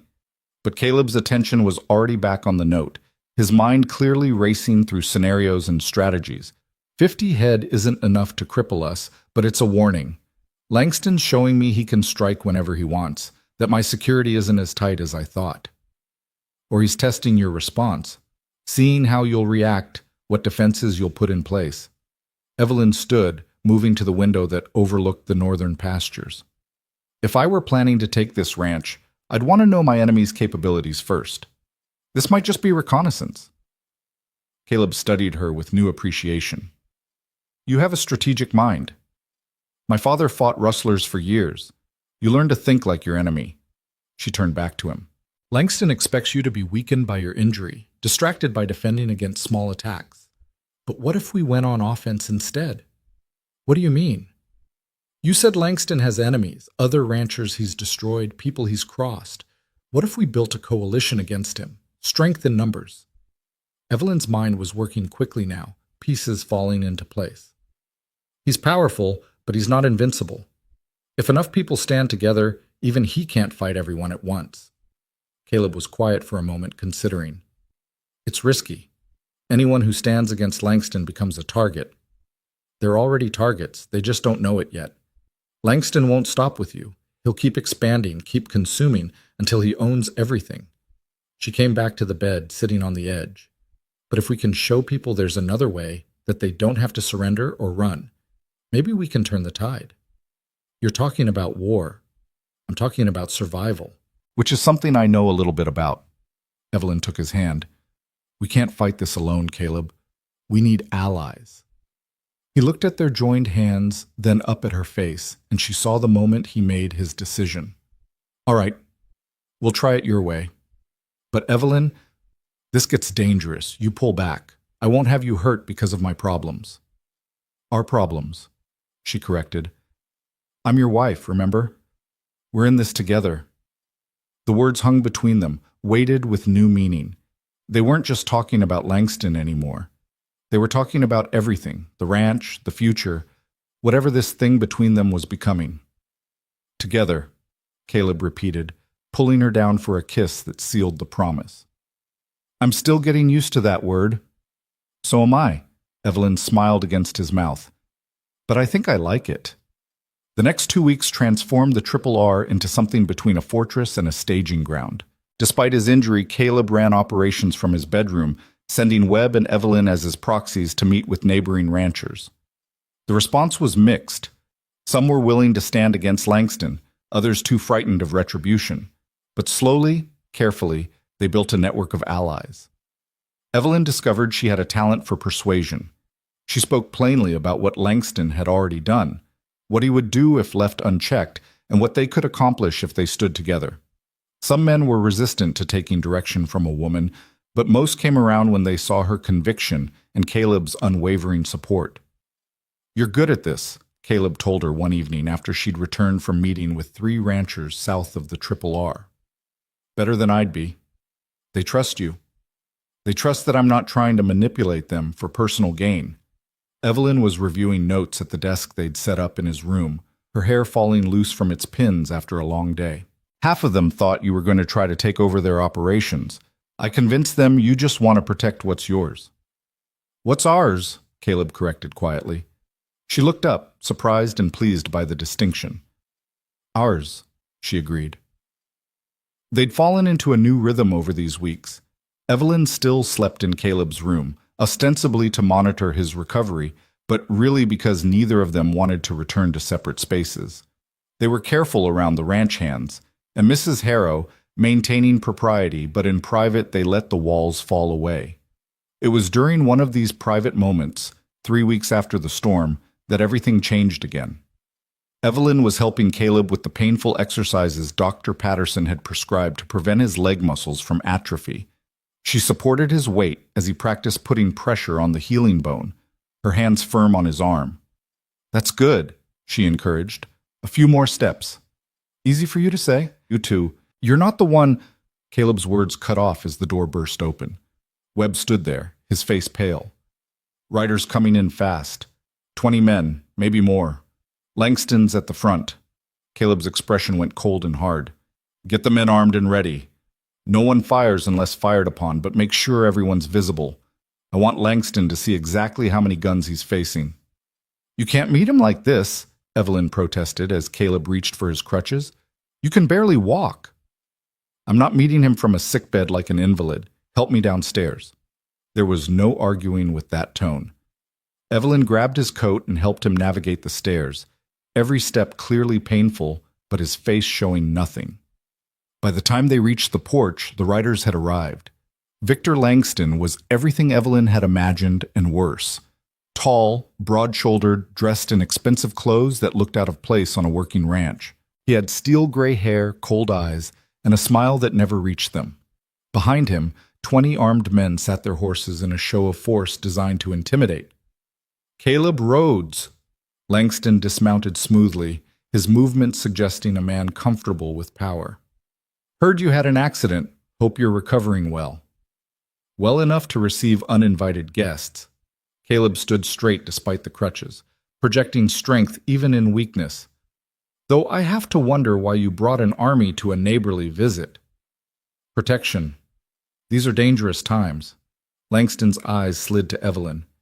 "And this must be the new Mrs. Rhodes. Congratulations on your marriage. How fortunate that you found someone willing to marry you just in time to meet your father's requirements." "Fortunate indeed," Caleb said smoothly. "Evelyn, this is Victor Langston. Langston, my wife." Evelyn met Langston's gaze without flinching, seeing calculation behind the false courtesy. "Mr. Langston, I'd say it's a pleasure, but my father taught me not to lie." Langston's smile sharpened. Direct. "I appreciate that in a woman. Your father was Thomas Carter, wasn't he? Shame what happened to him. Cattle thieves are a plague on this territory." The implication was clear. Langston knew everything about her, including her vulnerabilities, but Evelyn refused to show fear. "My father died fighting for what was his," she said clearly, "a trait I inherited." "I'm sure you did." Langston turned back to Caleb. "I'll be direct as well, Rhodes. Your marriage doesn't change the fundamental problem. You have something I want, and I always get what I want. The question is whether you're smart enough to sell to me at a fair price, or stubborn enough to lose everything fighting the inevitable." "Everything I have says you'll never own this ranch," Caleb replied. "Not through legal means, not through intimidation, not through theft. The Triple R stays in my family." "Your family?" Langston laughed, cold and sharp. "You mean your wife of a few weeks? The penniless rancher's daughter you bought to fulfill a legal technicality?" His gaze moved between them, assessing. "Tell me, Mrs. Rhodes, how much did my friend Caleb here pay for you?" Enough to cover your father's debts? Is that the going rate for wives these days? Evelyn felt Caleb tense beside her, felt him preparing to defend her, but she stepped forward before he could speak. More than you could afford, Mr. Langston, she said clearly. Because unlike you, my husband understands that some things can't be bought. Loyalty, integrity, the kind of respect that makes men follow you because they want to, not because they fear you. You can threaten us all you want, but you'll find we're not as easy to break as the people you've destroyed before. Silence fell across the yard. Langston's men shifted uneasily in their saddles. Webb and the Triple R hands watched with open admiration, and Langston's smile disappeared entirely. Brave words from someone with so much to lose, he said softly, dangerously. I wonder if you'll feel the same when your husband's ranch is dust and ashes. Is that a threat? Caleb's voice cut like a whip. It's a promise. Langston remounted his horse with fluid grace. You have 1 month, Rhodes. Sell to me at my price, or I'll take this ranch apart piece by piece. Your water rights, your land claims, your business relationships, I'll destroy them all until you're begging me to buy this worthless dirt for pennies. Get off my property. With pleasure. But remember what I said, 1 month. After that, whatever happens is on your head. Langston touched his hat in mock salute to Evelyn. Mrs. Rhodes, a pleasure. I do hope we'll meet again under more pleasant circumstances. He wheeled his horse and rode out, his 20 men following in a cloud of dust. The Triple R hands stood watching until they were out of sight, then slowly dispersed, talking in low, angry voices. Caleb sagged slightly, and Evelyn immediately moved to support him. Come on, you need to sit down. I need to... Sit down, she said firmly. You've made your point. You stood up to him, showed him you're not afraid. Now let me get you inside before you collapse and give him exactly what he wants. Caleb allowed her to help him back into the house, and it was only once they were alone in his office that he let the mask fall. He sank into his chair with a grimace, his face tight with pain. 1 month, he said quietly. He's giving me 1 month to sell. Which means he's planning something for 1 month from now, something big. Evelyn paced the room, her mind racing. What happens in a month? Any legal deadlines, contract renewals? The water rights hearing. I'd almost forgotten. Caleb leaned back, closing his eyes. The federal land commissioner is reviewing the Silver Creek access claims. If Langston can convince the commissioner to rule in his favor, he cuts off your water supply and the ranch dies. Evelyn stopped pacing. That's his play. He's been working on this for months, maybe years. The cattle theft, the intimidation, that's all distraction. The real fight is legal. And I'm fighting it from a sickbed with a broken leg. Caleb's laugh was bitter. Langston's timing is perfect. He probably had someone watching the ranch, waiting for the right moment to strike. Evelyn moved to his chair, kneeling beside it so she could meet his eyes. Then we fight smarter. You said your lawyer in Helena is reviewing your water claims. Get him working double time. Find every precedent, every legal protection, every argument we can make. And while he's doing that, we work on the commissioner himself. You can't bribe a federal official. I'm not talking about bribes. I'm talking about public pressure, about making sure the commissioner knows that any decision in Langston's favor will be seen as corruption. She took his hand. You have allies now, Caleb. All those ranchers we've been talking to. They can write letters, file complaints, make noise. Force the commissioner to make his decision in the light instead of in Langston's pocket. Caleb studied her face, and she saw hope mixing with the fear. You really think we can win this? I think we have to try. Because if we don't, everything we're building, this ranch, this life, whatever we're becoming together, it all disappears. She squeezed his hand. I'm not ready to lose that. Are you? No. He pulled her up into his lap, ignoring the protest from his ribs, and kissed her hard. No, I'm not ready to lose anything, especially not you. Then we fight. Together. Together, he agreed, and this time the word felt like a vow. The month that followed was a blur of activity. Evelyn coordinated letter-writing campaigns, organized meetings, and personally visited every rancher within 3 days' ride to build support. Caleb worked from his office, his lawyer sending daily updates on the legal arguments and precedents they were building. The house became a headquarters, with people constantly arriving with news, updates, and offers of help. And through it all, Evelyn and Caleb grew closer, not just as partners in this fight, but as something deeper. They worked side by side, talked late into the night, shared fears and hopes they'd never voiced before. The marriage that had started as a cold transaction became something warm and real and worth fighting for. 3 days before the water rights hearing, everything exploded. Evelyn was in town purchasing supplies when she heard the explosion. A deep, rolling boom that echoed off the mountains and sent people running into the streets. "What was that?" someone shouted. A rider came galloping down Main Street, his horse lathered with sweat. "The Triple R! The dam on Silver Creek! Someone blew it up! Water's flooding the valley!" Evelyn's blood turned to ice. She abandoned her purchases and ran for her horse, riding harder than she'd ever ridden in her life. The scene that greeted her at the ranch was chaos. Water poured through the broken dam, flooding pastures and threatening the main barn. Ranch hands worked frantically to move cattle to higher ground, while others tried to divert the worst of the flooding. And in the middle of it all stood Caleb, balanced on his crutches, his broken leg clearly causing him agony, shouting orders and coordinating the response. Evelyn rode straight to him. "You should be inside." "My ranch is flooding. I'll be damned if I watch from a window." He caught her arm as she dismounted. "Langston did this. Had to be. No one else would." "We'll deal with Langston later. Right now we need to save what we can." Evelyn turned to Webb, who was directing men toward the barn. "How bad is it?" "Bad enough.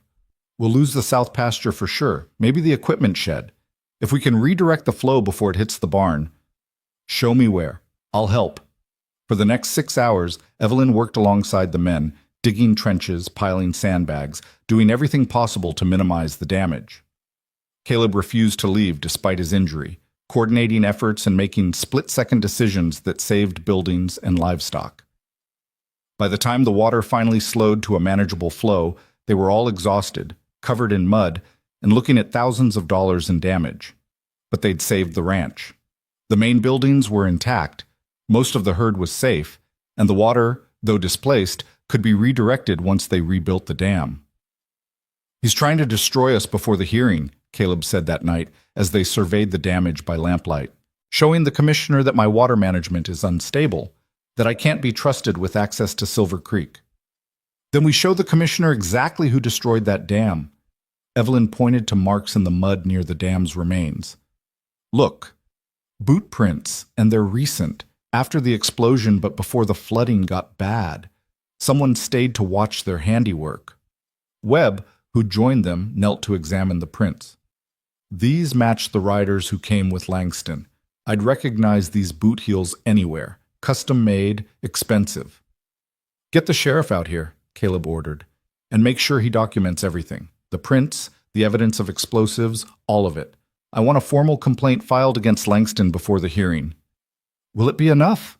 Evelyn asked quietly, once Webb had left. "I don't know, but we're not going down without a fight." Caleb pulled her close despite his crutches, resting his forehead against hers. "Whatever happens at that hearing, I want you to know something." "What?" "Marrying you was supposed to be a business arrangement, a means to an end. But you've become the best decision I've ever made." His voice was rough with emotion. "If we lose this ranch, I'll rebuild somewhere else. But I won't lose you, not for anything." Evelyn felt tears sting her eyes. "You're not going to lose either of us. This ranch is your legacy, and I'll be damned if Victor Langston takes it." She kissed him hard. "We're going to win, Caleb, because we're fighting for something he'll never understand. We're fighting for home." The hearing was scheduled for 2 days later in Helena. Caleb could travel despite his injury, but the journey would be difficult. They left before dawn, arriving at the territorial building just as the sun crested the mountains. The hearing room was packed. Ranchers on both sides, lawyers, government officials, and Victor Langston himself, seated in the front row with a smile that said he'd already won. The land commissioner was a small, nervous man named Alistair Briggs, who clearly wanted to be anywhere but here. He called the hearing to order and asked each side to present their case. Langston's lawyer went first, arguing that the Triple R's water management had proven unstable and dangerous, citing the recent dam failure as evidence. He presented documents showing alternative water access routes, that wouldn't require federal land claims, making Caleb's access to Silver Creek unnecessary. It was a slick, professional presentation designed to make Caleb look incompetent and his claims redundant. Then Caleb's lawyer stood. James Warner, the same man who'd drawn up Caleb and Evelyn's marriage contract, was in his element now, presenting evidence of Langston's pattern of manipulation and destruction, the boot prints linking Langston's men to the dam explosion, testimony from other ranchers about similar tactics used against them. "This isn't about water management," Warner said clearly. "This is about a powerful man trying to destroy a competitor through sabotage and legal manipulation. Commissioner Briggs, if you rule in Mr. Langston's favor, you're not making a legal decision. You're enabling theft."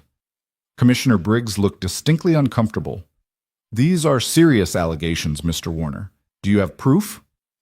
"We have physical evidence, witness testimony, and a pattern of behavior that speaks for itself." Warner gestured to the packed room. "And we have the voices of 30 ranchers who've signed a petition demanding that Silver Creek access remain open to all legitimate claims, not just those approved by Mr. Langston." Evelyn stood then, moving to the front of the room.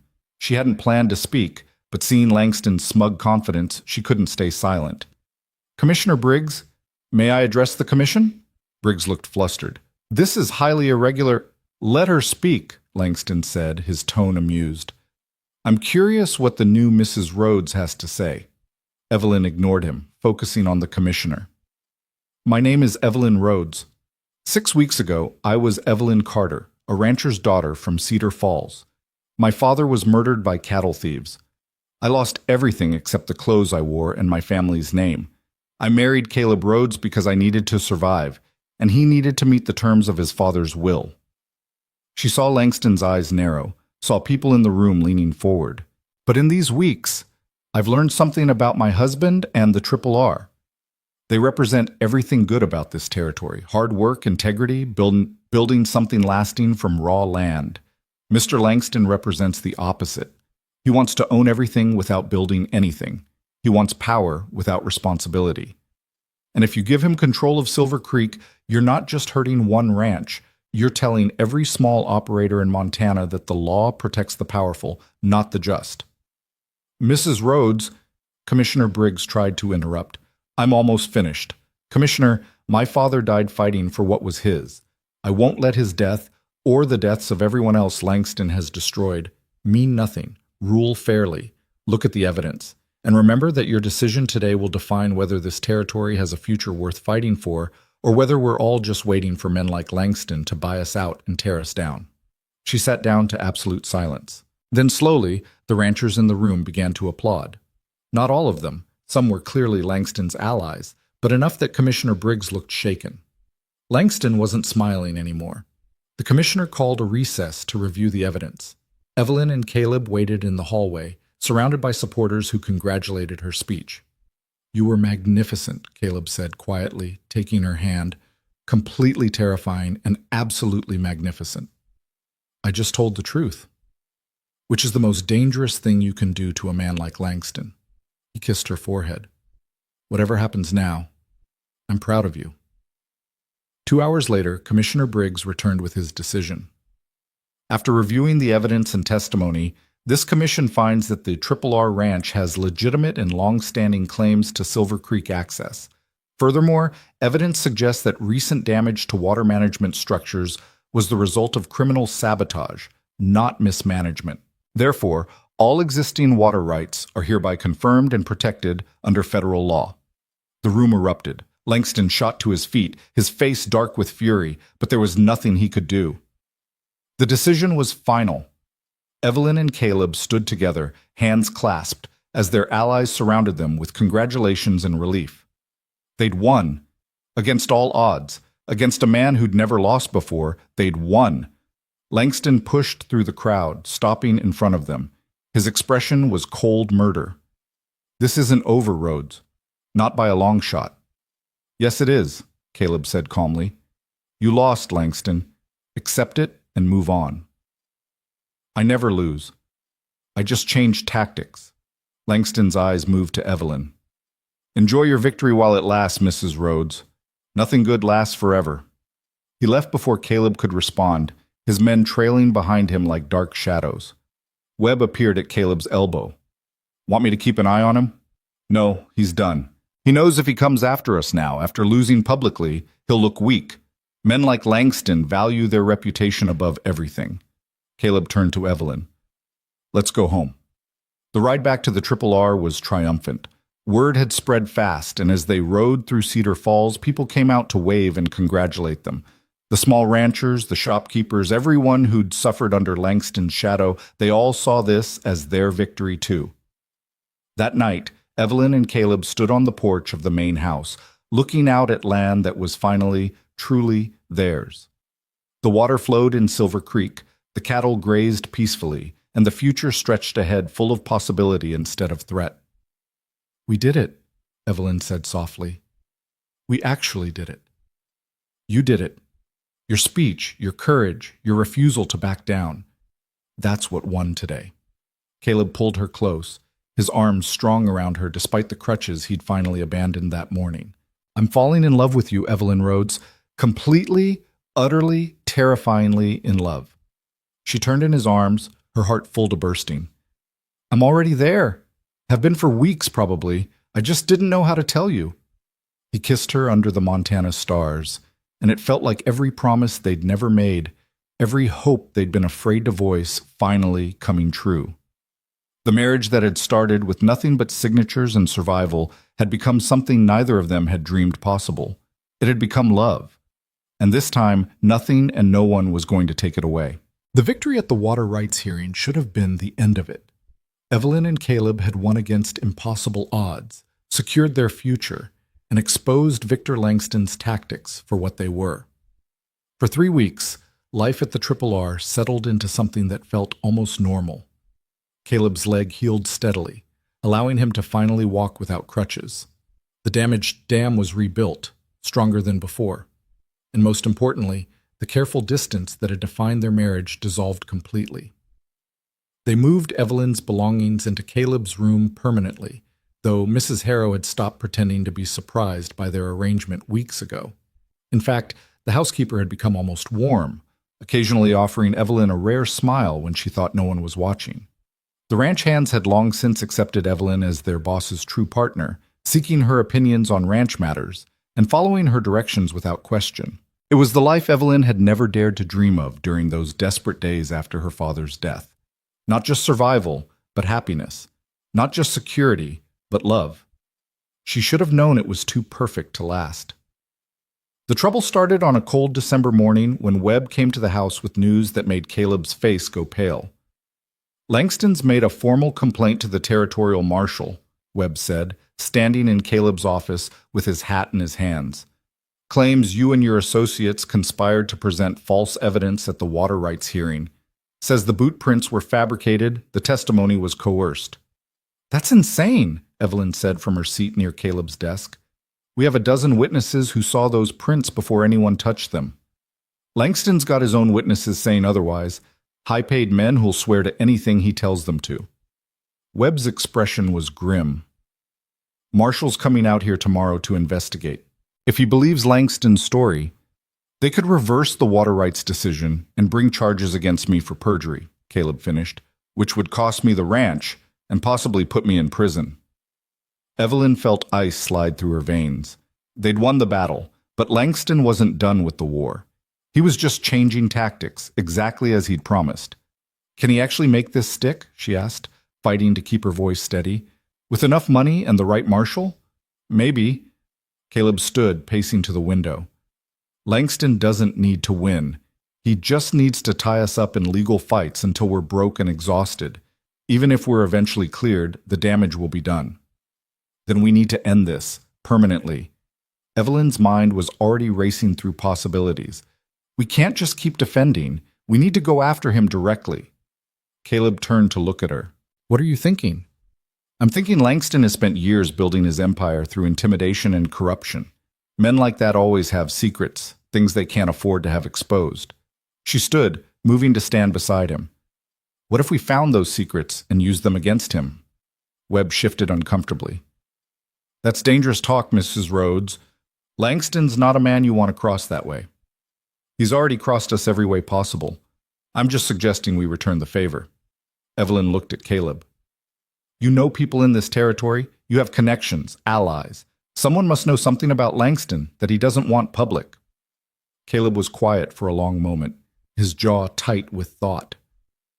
There might be something. Rumors I've heard over the years but never pursued because they seem too risky. What kind of rumors? About how Langston made his first fortune.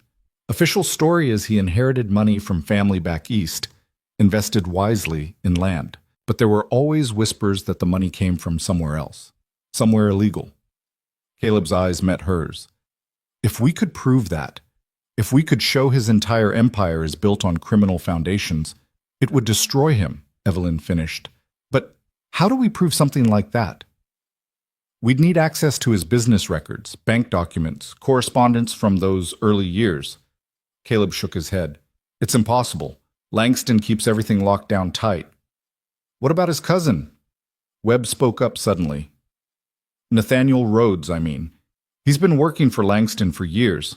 He'd know where the bodies are buried. Caleb's expression darkened. Nathaniel would never help me. He hates me for getting the ranch instead of him. But he's also a gambler and a drunk, Webb pointed out, which means he's probably in debt again, and men in debt can be motivated. Evelyn saw where this was going. You want to approach Nathaniel, offer him something in exchange for information about Langston. It might work, Webb said, especially if Langston's been treating him poorly. Men like Nathaniel don't have loyalty, just self-interest. We appeal to that. We might get what we need. Caleb was shaking his head before Webb finished. Too dangerous. If Nathaniel tells Langston we approached him, it'll give Langston exactly what he needs to paint us as conspirators. And if we don't try, Langston wins anyway, Evelyn countered. Caleb, we can't just wait for the marshal to arrive and hope for the best. We need leverage, something that makes Langston back off permanently. She's right, boss, Webb added quietly. We've been playing defense since this started. Maybe it's time to attack. Caleb looked between them, his expression torn. Evelyn could see the war happening behind his eyes, his instinct to protect her warring with his knowledge that she was right, that this might be their only chance. If we do this, he said finally, we do it smart. No direct contact with Nathaniel. We find an intermediary, someone who can approach him without it coming back to us. I know someone, Webb said, old friend from my army days. He runs a saloon in Butte where Nathaniel's been gambling. He can make contact, feel Nathaniel out without raising suspicion. Do it, Caleb ordered, but carefully. And Webb, if this goes wrong, if Langston finds out, we need deniability. Your friend was acting on his own, pursuing business interests. We never authorized anything. Webb nodded and left to send the necessary telegrams, leaving Evelyn and Caleb alone in the office. This is dangerous, Caleb said quietly, pulling her into his arms. If Langston realizes what we're trying to do, we're already in danger. At least this way we're fighting back. Evelyn rested her head against his chest, listening to his heartbeat. I'm not afraid of Langston. Not anymore. I'm more afraid of losing what we've built here. We won't lose it. I promise you that. He tilted her face up, kissing her with a fierceness that spoke of possession and protection. Whatever happens, we face it together. The marshal arrived the next afternoon, a lean man in his 50s named Thomas Garrett, with hard eyes and a reputation for honesty. He spent 2 hours examining the site of the dam explosion, interviewing ranch hands, and reviewing the evidence that had been presented at the hearing. Evelyn and Caleb answered his questions calmly, presenting documentation and witness statements with the same care they'd used in Helena. But underneath the professional facade, Evelyn's heart pounded with fear. Everything they'd fought for hung on this man's interpretation of events. I'll need to interview your witnesses separately, Marshal Garrett said after the initial examination, and I'll be speaking with Mr. Langston's people as well. I expect the investigation to take about a week. Of course, Caleb said evenly. We're happy to cooperate fully. After Garrett left, Evelyn found Caleb in the barn, checking on a mare about to foal. He looked up as she approached, and she saw the worry etched in the lines around his eyes. How bad is it? She asked. Hard to say. Garrett's honest, which is good, but he's also thorough. If Langston's witnesses are convincing enough, he stopped, shaking his head. We need that information from Nathaniel. It's the only card we have left to play. 3 days later, Webb returned from Butte with news. He found Caleb and Evelyn in the office going over ranch accounts, trying to calculate how long they could afford legal battles if the marshal's investigation went against them. "My friend made contact," Webb said without preamble. "Nathaniel's interested. Turns out Langston's been cutting him off, threatening to stop covering his debts unless Nathaniel does some things he's not comfortable with." "What kind of things?" Caleb asked. "My friend wasn't specific, but reading between the lines, I'd say Langston wants Nathaniel to testify against you in the marshal's investigation. Probably wants him to claim you paid him to lie about the dam explosion or something similar." Evelyn felt sick. Would Nathaniel do it? "He's considering it, but he's also scared of Langston. Apparently Victor's been making threats, implying that accidents can happen to people who disappoint him." Webb pulled a folded paper from his pocket. "Nathaniel sent this. My friend says it's genuine." Caleb took the paper, unfolding it carefully. Evelyn leaned over his shoulder to read. It was a letter in shaky handwriting, clearly written by someone drunk or terrified or both. The letter outlined a proposal. Nathaniel would provide evidence about Langston's illegal activities in exchange for protection and enough money to leave the territory and start over somewhere Langston couldn't reach him. The amount he wanted was steep, $5,000, but the information he claimed to have was worth far more. He says he has documents proving Langston's first fortune came from a train robbery in Colorado 20 years ago, Caleb read aloud. 3 men killed, $50,000 in gold stolen. Langston was one of the robbers, but he killed his partners and disappeared with the gold. Used it to buy his first ranch, then built from there. "Can we trust this?" Evelyn asked. "Nathaniel could be setting us up." "My friend says Nathaniel's genuinely scared. Whatever he knows, it's enough that Langston would kill him to keep it quiet." Webb looked at Caleb. "Question is, do we pay him?" Caleb was quiet for a long moment, staring at the letter. $5,000 is most of our reserve funds. If this is a trap, we'll be broke. And if it's real, we'll have the evidence to destroy Langston permanently, Evelyn pointed out. "Caleb, we can rebuild finances. We can't rebuild our lives if Langston wins." He looked at her, and she saw the decision forming in his eyes. "All right, tell Nathaniel we'll pay. But we need proof first, at least enough to verify his story is real. And the exchange happens on neutral ground with witnesses." Webb nodded. "I'll arrange it. My friend suggested a meeting in Helena, public place, plenty of people around. Nathaniel hands over preliminary evidence, we verify it's legitimate, then we pay and get the rest." "When?" Caleb asked. 3 days. That gives us time to get the money together and for Nathaniel to gather everything he has." "Do it. And Webb, bring 4 of our best men. I don't trust Langston not to try something." The next 3 days crawled by with agonizing slowness. Marshal Garrett continued his investigation, his expression revealing nothing. Langston made a point of riding past the Triple R's borders with his men, a silent reminder of the threat he represented. And Evelyn found herself waking in the night, anxiety gnawing at her stomach, wondering if they were making a terrible mistake. On the morning they were scheduled to meet Nathaniel, Caleb found her standing at the bedroom window, staring out at the pre-dawn darkness. "Couldn't sleep?" he asked, wrapping his arms around her from behind. "Too many thoughts." She leaned back against him, drawing comfort from his solid presence. "What if this goes wrong? What if Nathaniel's lying, or Langston finds out? Or then we deal with it, together." He turned her to face him, his hands gentle on her shoulders. "Evelyn, I need you to know something. If this plan fails, if we lose everything, I don't care. As long as I have you, I can rebuild from nothing. But if something happens to you because of my fight with Langston, I'll never forgive myself." "Nothing's going to happen to me," she said firmly. "I'm going to Helena with you. I'm seeing this through, and we're going to win. Then we're going to come home and live the life we fought for." "I love you," Caleb said, the words still sounding slightly uncertain in his mouth, like he was learning a new language. "I love you more than this ranch, more than my pride, more than anything. I need you to remember that, whatever happens today.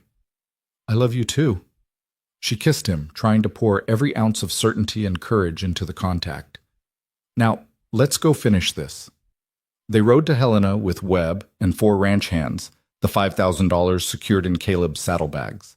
The meeting place was a restaurant near the Capitol building, public, well-lit, with plenty of witnesses. Webb had chosen well. Nathaniel was already waiting when they arrived, hunched in a corner booth with a whiskey glass in front of him. He looked worse than Evelyn had imagined, gaunt, hollow-eyed, his hands shaking as he raised the glass to his lips. This was a man being eaten alive by fear and guilt. Caleb slid into the booth across from him, while Evelyn sat beside her husband. Webb and the ranch hands took positions at nearby tables, watching the doors. "Nathaniel," Caleb said quietly, "you have something for me?" "You have my money?" Nathaniel's voice was hoarse, desperate. "Show us what you have first." Nathaniel pulled a folder from inside his coat, sliding it across the table.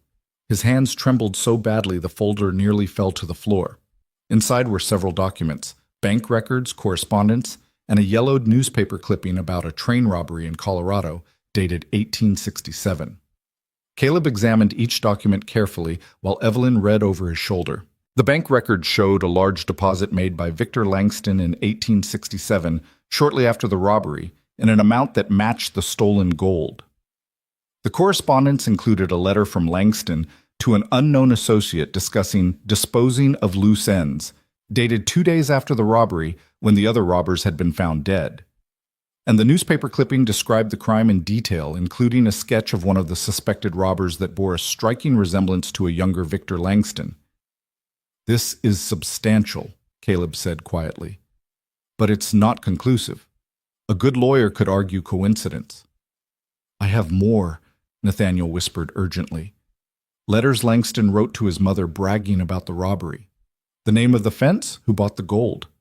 Testimony from people who knew him back then. He leaned forward desperately. "But I need your word you'll protect me. Langston finds out I betrayed him. He'll kill me." "How do we know you haven't already told him about this meeting?" Evelyn asked, her instincts prickling with warning. Nathaniel's eyes went wide with fear. "I haven't, I swear. I'm terrified of him. That's why I need to leave, get far away." The restaurant door crashed open. Victor Langston strode in with 6 armed men, his face dark with fury. Customers scattered, some screaming, as Langston's men drew guns. "I had a feeling you'd try something like this, Rhodes," Langston said, his voice carrying across the suddenly silent room. "My cousin may be a drunk, but he's still useful when properly motivated." Nathaniel had gone white as a sheet. "Victor, please, I didn't want to— Shut up." Langston's eyes were fixed on Caleb. "You think you can destroy me with old newspaper clippings and forged documents? You're even more foolish than I thought." "Those documents aren't forged," Caleb said, standing slowly. "And by now copies have been sent to every newspaper between here and Denver, along with a full account of your train robbery and the murders you committed. It was a bluff. They hadn't had time to copy anything, but Langston didn't know that." "You're lying," Langston snarled, but uncertainty flickered in his eyes. "Am I? You really want to take that chance?" Caleb's voice was cold, controlled. "You came here with guns to threaten me in a public place with dozens of witnesses. You're proving everything I've said about you, that you're a criminal who rules through violence and fear. I'm proving I'm a man who protects what's his." Langston's hand moved to his own gun. "And I'm about to prove what happens to people who cross me." Everything happened at once. Webb and the ranch hands drew their weapons. Langston's men did the same. Customers dove under tables. And Evelyn, moving on pure instinct, grabbed the folder and shoved it under her coat. "Everyone stop!" Marshal Garrett's voice cut through the chaos. He stood in the doorway with 2 deputies, all 3 with guns drawn. "Drop your weapons. Now!" For a long, tense moment, nobody moved. Then, slowly, Langston's men began lowering their guns. Webb and the ranch hands followed suit. "What's going on here, Bart?" Garrett demanded, moving into the room. His eyes swept over the scene, taking in Langston's aggressive stance, Caleb's defensive position, and Nathaniel cowering in the booth. "Self-defense," Caleb said before Langston could speak. "Langston came in here with armed men and threatened my life. There are dozens of witnesses." "That's a lie," Langston snapped. "I came here to stop a conspiracy. Rhodes and his wife were meeting with my employee to fabricate evidence against me." Is that true, Mr. Rhodes? Garrett asked. Caleb met the marshal's eyes steadily. We were meeting with Nathaniel Rhodes to discuss family business. Mr. Langston interrupted with threats and weapons. As for evidence, he gestured to Evelyn, who pulled out the folder and handed it to the marshal. Garrett examined the contents, his expression growing darker with each page. These are serious allegations, he said finally. Mr. Langston, you're going to need to come with me to answer some questions. This is absurd. I've done nothing wrong. But Langston's confidence had cracked. He knew what was in those documents, knew what they could do to him. Then you'll have no problem answering questions. Garrett nodded to his deputies.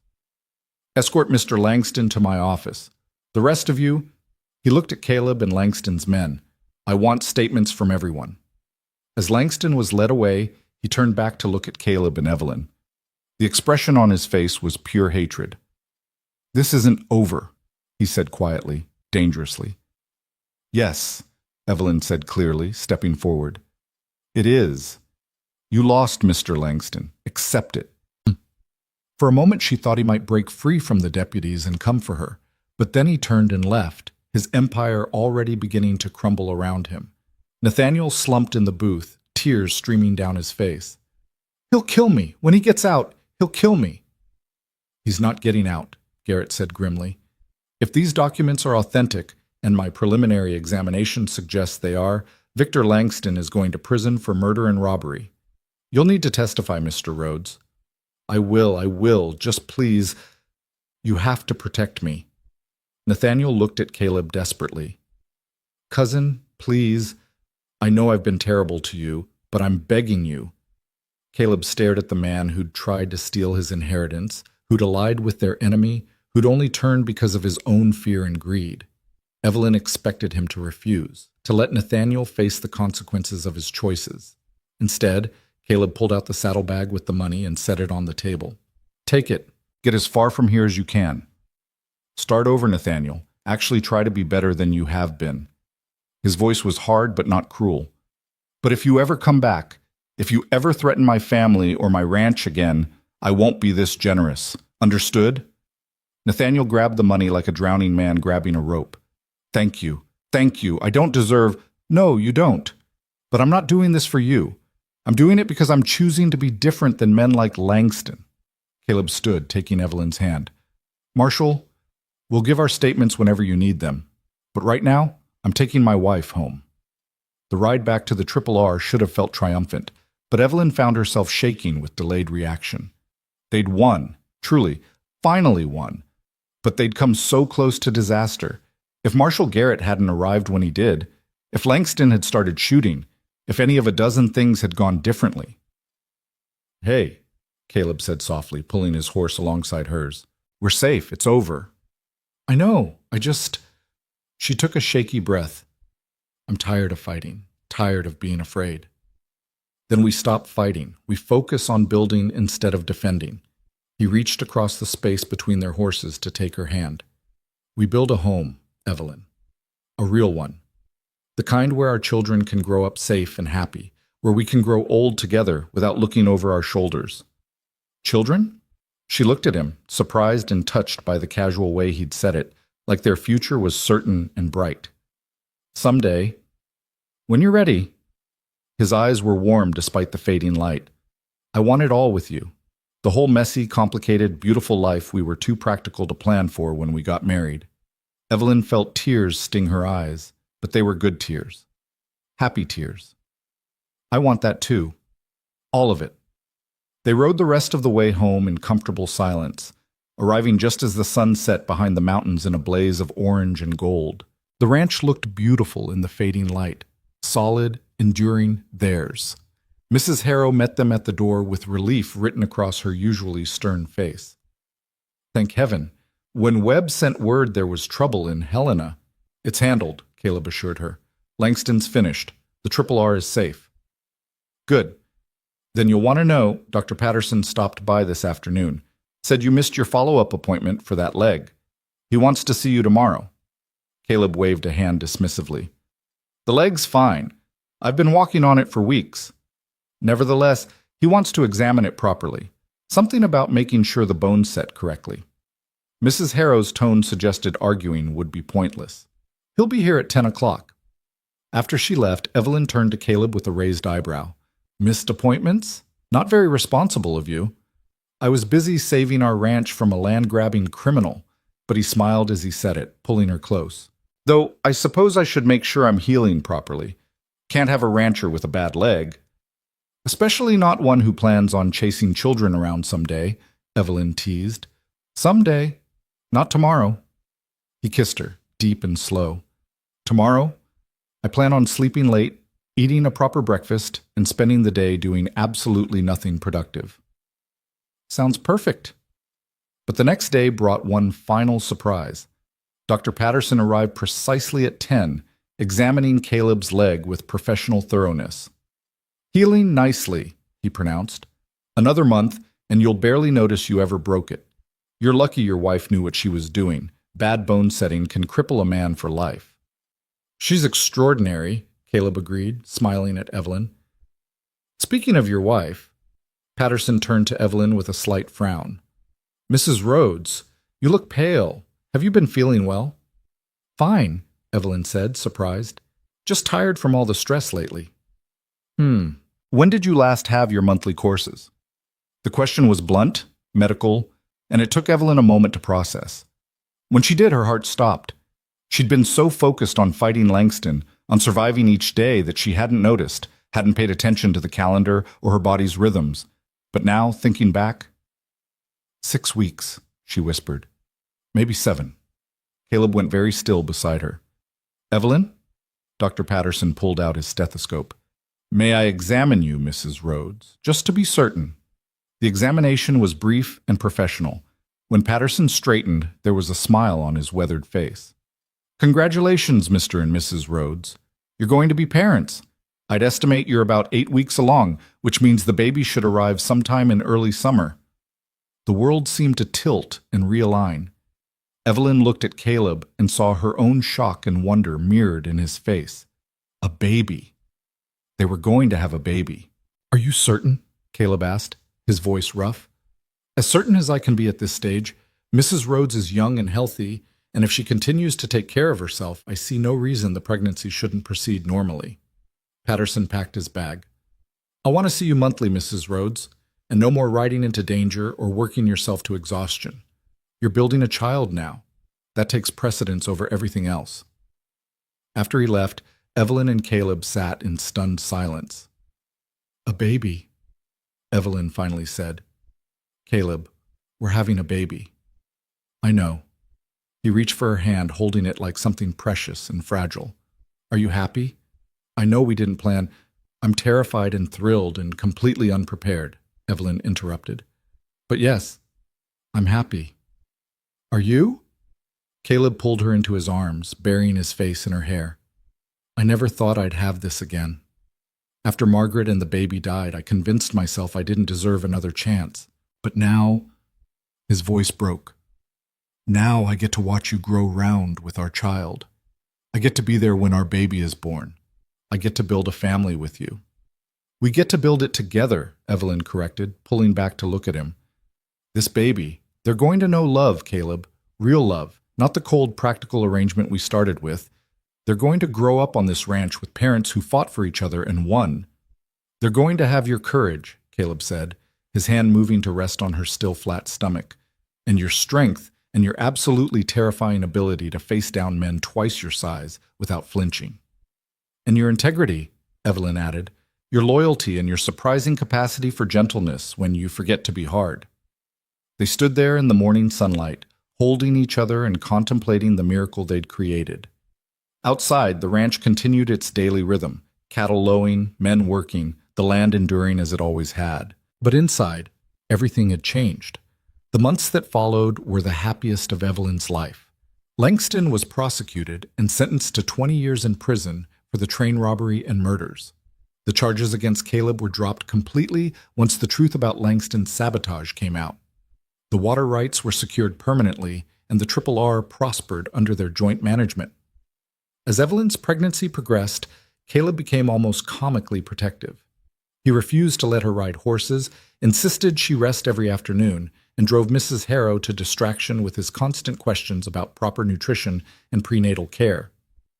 "I'm pregnant, not fragile," Evelyn protested one evening as Caleb carefully arranged pillows behind her back. "You're carrying my child. That makes you precious cargo." He kissed her forehead. "Humor me. I lost one child already. I won't lose another." So she humored him, accepting his protectiveness as the love language of a man who'd lost too much and was determined to protect what remained.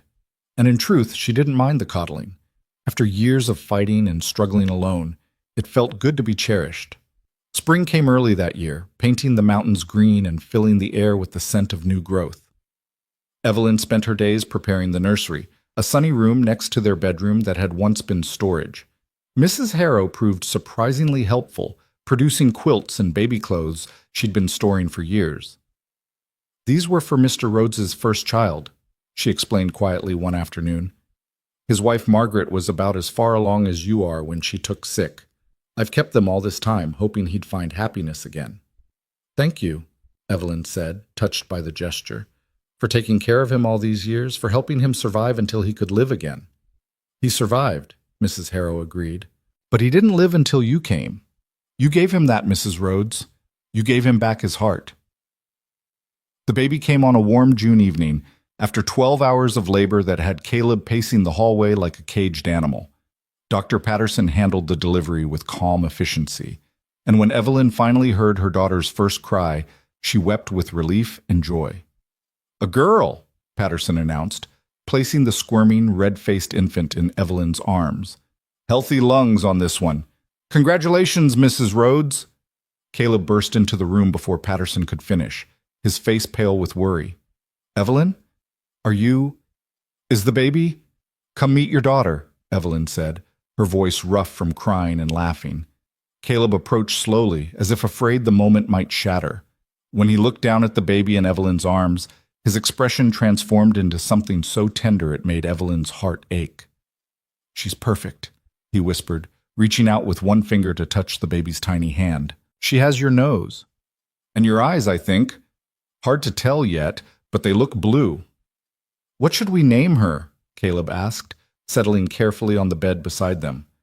Evelyn had been thinking about this for months. "Mary Catherine Rhodes.